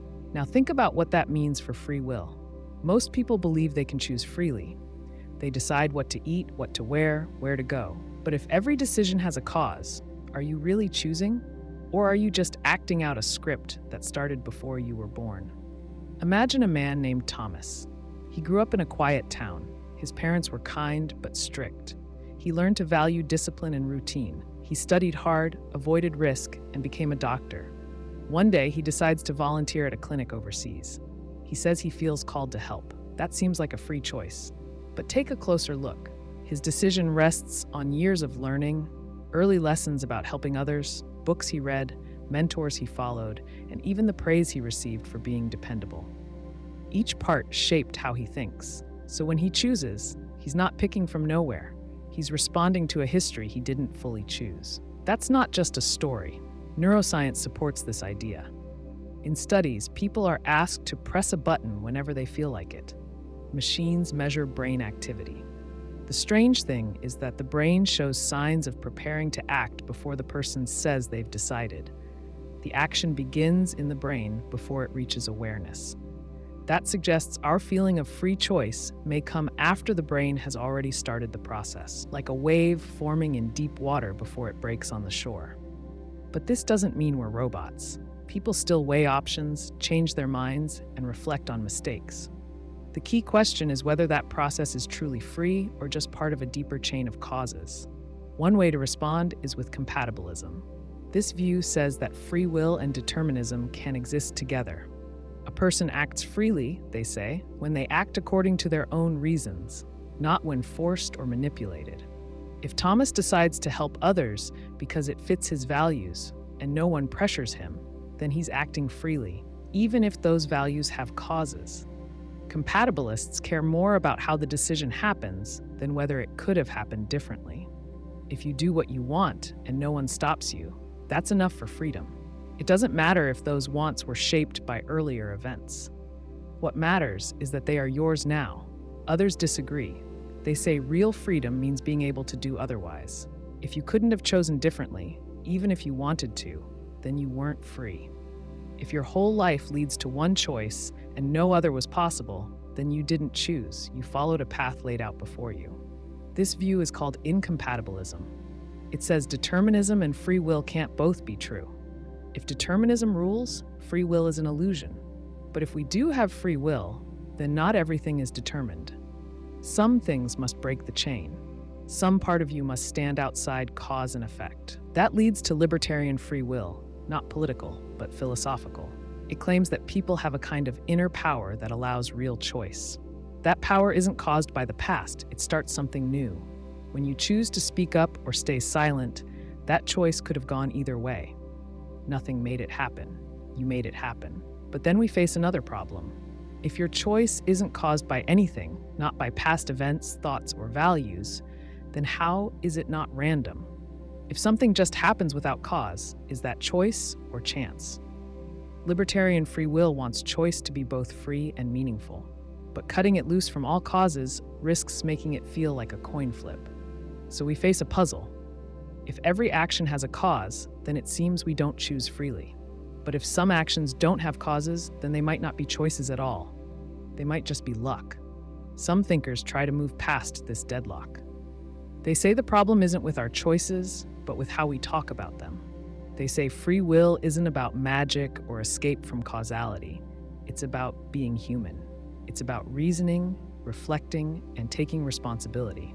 When you act with thought and care, you act freely, even if your thoughts have roots in the past.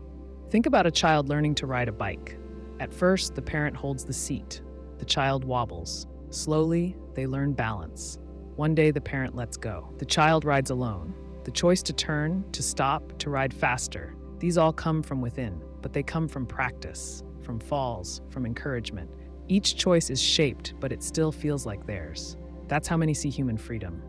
Not a break from causes, but a kind of self-guided movement. Responsibility works the same way. When someone harms another, we ask why. If they were drugged, we might excuse them. If they were angry, we ask if they could have acted differently. We hold people responsible when we believe their actions reflect who they are, not just what happened to them.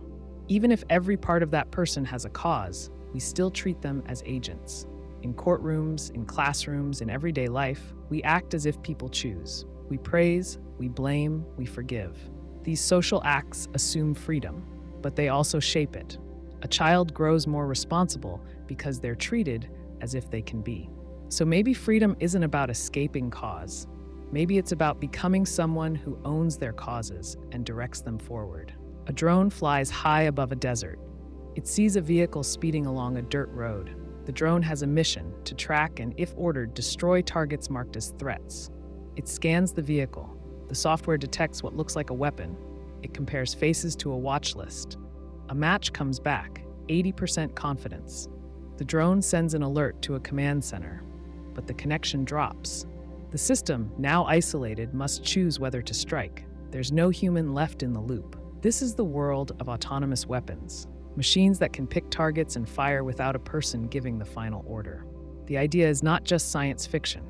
Countries already use systems that can track, lock, and sometimes fire on incoming threats. The line between assisted and independent action is already thin. The key question is whether we should ever let a machine make life or death decisions. Not assist, not advise, but act alone. Start with why these systems exist. In war, speed matters. A missile might travel too fast for a human to react. A drone swarm might confuse a human operator. In those moments, an automated response might save lives. Some weapons, like Israel's Iron Dome or the US Navy's Phalanx system, already fire at incoming threats without waiting for human confirmation. These systems defend areas from rockets, mortars, and missiles. They react in seconds. Humans can't match that speed, but these are defensive uses. The system protects fixed locations. It doesn't choose people to kill. Once we cross into systems that target individuals, people walking, driving, or hiding, the stakes change. Imagine a robot on patrol in a city. It sees a person reach into their jacket. The robot's sensors think it's a weapon. The robot calculates threat levels, decides the risk is too high, and fires. Later, it turns out the person was holding a phone. That kind of mistake would lead to anger, blame, and grief. But who is responsible? The robot, the programmer, the commander who approved its use? Machines lack context. They don't understand fear, hesitation, or mercy. They don't weigh moral risk the way a soldier might. A human may choose to hold fire if a child is near. A machine sees only risk factors and probabilities. Supporters of autonomous weapons argue that machines might be more precise. They don't panic. They don't act out of anger or revenge. They don't tire. If programmed well, they might reduce civilian deaths. They might avoid the moral failures that come with human emotion. In theory, a machine could follow rules more strictly than a person. But war is not just about rules. It's about judgment. What happens when a rule does not apply neatly? A person can pause. A person can adapt. A machine cannot ask if an order still makes sense. It just executes. Some worry that allowing machines to kill makes killing easier. A human must face the cost of violence. They carry the weight of that act. If a drone or robot takes that burden away, we might see more wars, not fewer. Leaders might feel less pressure to avoid conflict if they don't risk their own soldiers. Machines could make war feel clean, even when it's not. Others point to accountability. If a machine kills by mistake, who pays the price? In most cases, no one. The chain of command blurs. The decision spreads across engineers, data teams, and military staff. This lack of clear blame weakens justice. Victims may never hear a real apology. Their families may never see someone held responsible. Now think about how these systems could be used by bad actors. A rogue state or a terrorist group could build autonomous drones to hunt targets. Cheap parts, open software, little oversight. Imagine swarms of armed drones sent to kill critics, activists, or journalists. These systems could become tools of control. They could silence dissent with no warning and no human witness. Even in legal warfare, bias remains a problem. Machine vision relies on data. That data can reflect human bias. A system trained mostly on images of one group might misread the faces of another. That could lead to deadly errors. It's already happened in facial recognition systems used in policing. The stakes are even higher when a mistake means death. And what about surrender? A person in combat can put their hands up. They can speak. They can cry out. A machine might not recognize that gesture. Or worse, it might not care. Once a target is marked, the system could ignore any new input. The chance for mercy disappears.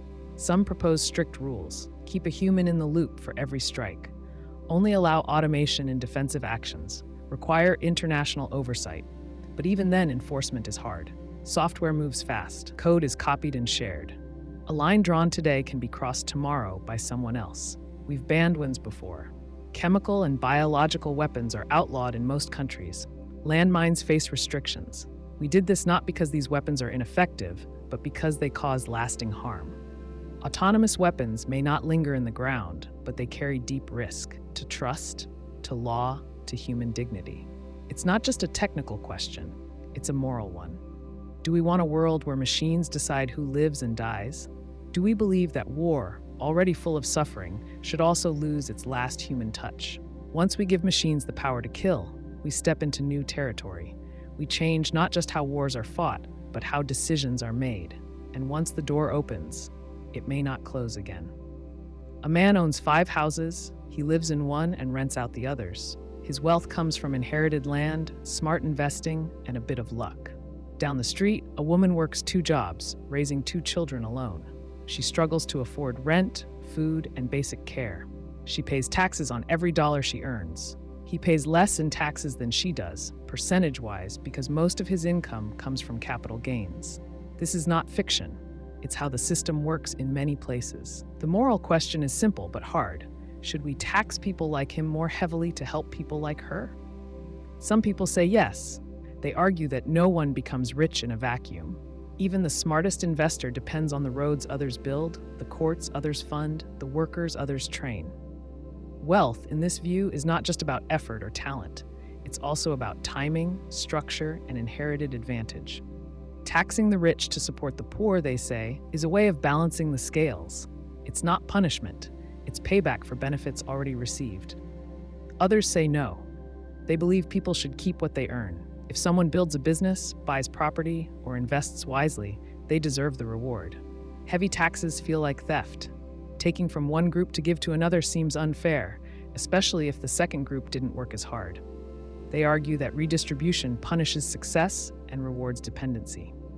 In this view, charity is good, but forced redistribution crosses a moral line. Now look at how the system really works. In most countries, income from labor is taxed more than income from wealth. A person working a job may pay 20 to 30% of their income in taxes. Someone making the same amount from investments may pay 10 to 15% or less. There are deductions, loopholes, and shelters. Wealthy people can afford experts to help them reduce what they owe. Poor people can't. This creates a gap, not just in income, but in opportunity. Children in poor families may attend underfunded schools, lack safe housing, or struggle with food insecurity. These early disadvantages follow them for life. They are less likely to finish school, get stable jobs, or build savings. Meanwhile, the children of the wealthy often start ahead. Better schools, safer neighborhoods, easier access to tutors, doctors, and internships. So when we talk about taxing the rich to help the poor, we are really talking about systems. We are asking whether those born with more owe something to those born with less. Not because they caused the gap, but because they benefit from it. Imagine two students take the same test. One has had private lessons for years. The other has no textbooks. If the first scores higher, is that success? If the second fails, is that failure? Or is it something else, an uneven start leading to an unfair result? Redistribution tries to correct for that. Through taxes, governments fund schools, hospitals, housing programs, food aid, and social services. The money comes mostly from those who have more. It goes to those who need more. The idea is to create a floor, so no one falls below a certain point, and maybe a ladder, so people can climb higher if they try. Critics say this creates dependency. If the government always helps, people may stop helping themselves. But the data shows something more complex. Most people who receive aid use it for short periods, when they lose a job, get sick, or face a crisis. A small percentage stay on support longer, often because of disability, age, or structural issues like job scarcity. So the image of a lazy person living off taxes is more myth than fact. The moral debate also touches on responsibility. Should individuals be responsible for their own success or failure? Or should society step in when the system itself makes success nearly impossible for some? If someone is born into poverty, goes to broken schools, and lives in a dangerous area, can we really say their life is their own making? Some suggest a fairer system would tax wealth, not just income. For example, a person with $10 million in assets might pay a small percentage each year, even if they don't sell anything. That kind of tax is rare, but it addresses a key problem. Many of the richest people earn little actual income, so they avoid many taxes. Meanwhile, people who work for wages, teachers, drivers, nurses, pay much more, proportionally. A common argument against higher taxes on the rich is that it could hurt the economy. If wealthy people pay more, they might invest less, hire fewer workers, or move their money overseas. But studies show that moderate increases in top tax rates have little effect on investment or growth. In fact, during the mid-20th century, when top tax rates were much higher, economic growth was strong. The rich still got richer, but so did everyone else. Another worry is that taxing the rich discourages innovation. Why start a company if the government takes much of your reward? But the motivation to build, create, and solve problems isn't only about money. People also seek purpose, recognition, freedom, and impact.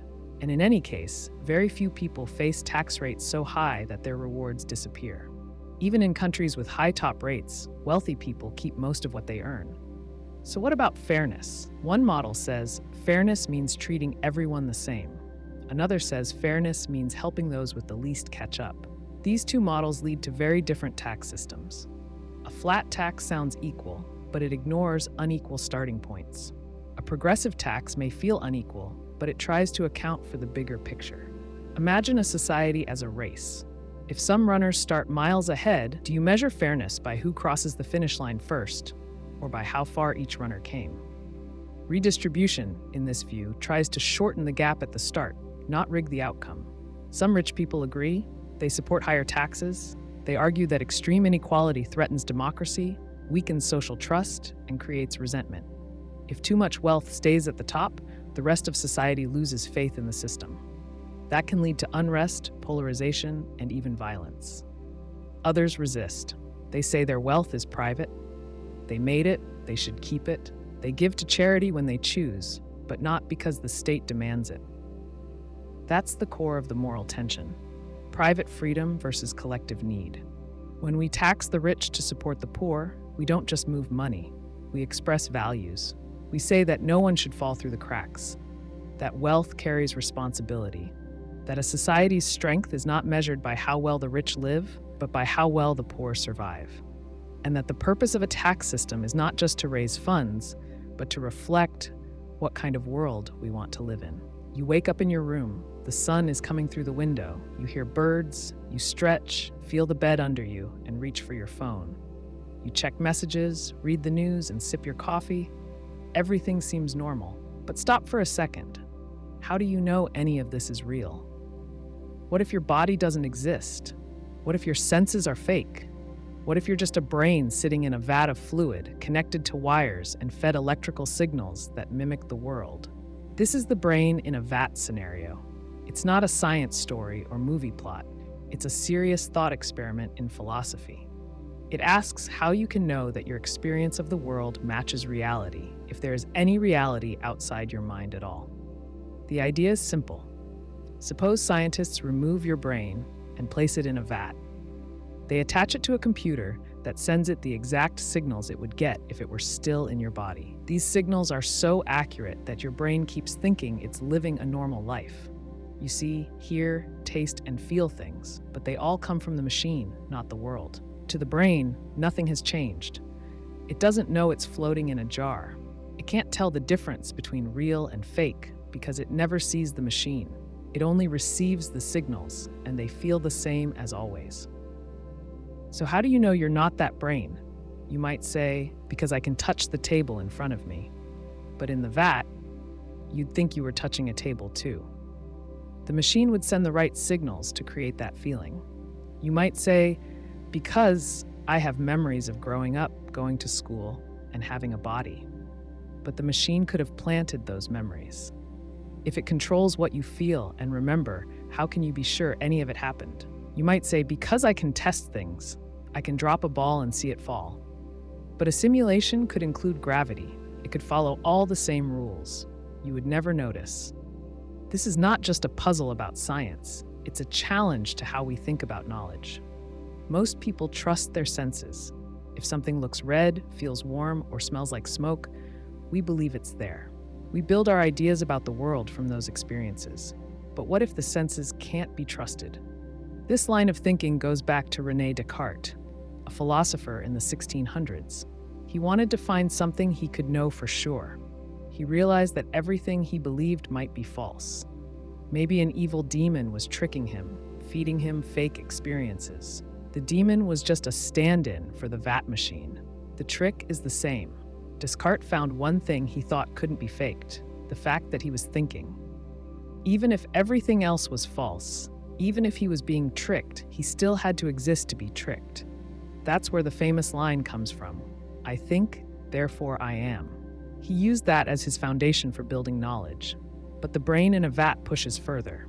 Even if you know you're thinking, it doesn't tell you where you are, what you are, or what's real. Maybe you exist, but your whole world is a lie. So how do you move forward? Some philosophers say it doesn't matter. If your experience is the same in or out of the vat, then it's real enough. You eat, sleep, talk, and feel things. That's life. Whether it's based on atoms or signals doesn't change what it means to you. Others say that's too easy. They argue that truth matters. If you care about reality, you want to know whether your world is real. You want to break out of the vat, if you're in one. But here's the hard part. If the simulation is perfect, there's no way to test it. Every test you run happens inside the system. The results are just more signals from the machine. It's like being in a dream that never shows a crack. No glitches, no hints, just a smooth, consistent world. Now imagine someone tells you that you are a brain in a vat. They hand you a book that explains everything. You read it and start to doubt your world. But how do you know the book isn't part of the simulation? How do you know your reaction is your own? Even your doubt could be simulated. At this point, it's tempting to stop asking, but there's more to explore. Suppose we build machines smart enough to simulate worlds. Suppose we create digital beings inside those worlds, people who think, feel, and ask questions. From their view, the world feels real. They don't know they're in a program, they just live. Now ask yourself, how do you know you're not one of them? This idea appears in the simulation argument. It says that if humans ever create realistic simulations with conscious beings inside, then it's possible we're already in one. Maybe someone else made our world. Maybe it's running on a computer far away. This isn't just a guess, it's a serious claim. If simulations become common and each one holds billions of minds, then most minds would live in simulations. That means the odds that we're in the real world drop. If you're a mind, and most minds live in fake worlds, chances are you're in one too. That sounds strange, but it follows from simple logic. If many more fake worlds exist than real ones, then most beings live in the fake ones. Still, none of this proves we're in a vat. It just shows that we can't be sure we're not. It shows the limits of what we can know with certainty. And that brings us back to your coffee, your room, and the sun outside. You see it, you feel it, you believe in it, but deep down, you know there's a chance it's not real. A small chance, but not zero. So you go on living. You choose to trust your senses. You act as if the world is real because that's the only way to act. You build a life, make choices, and find meaning, even if you can't rule out the vat. The question stays in the background, not because it's answered, but because it reminds you how fragile knowledge can be. You keep thinking, and that thinking at least feels real.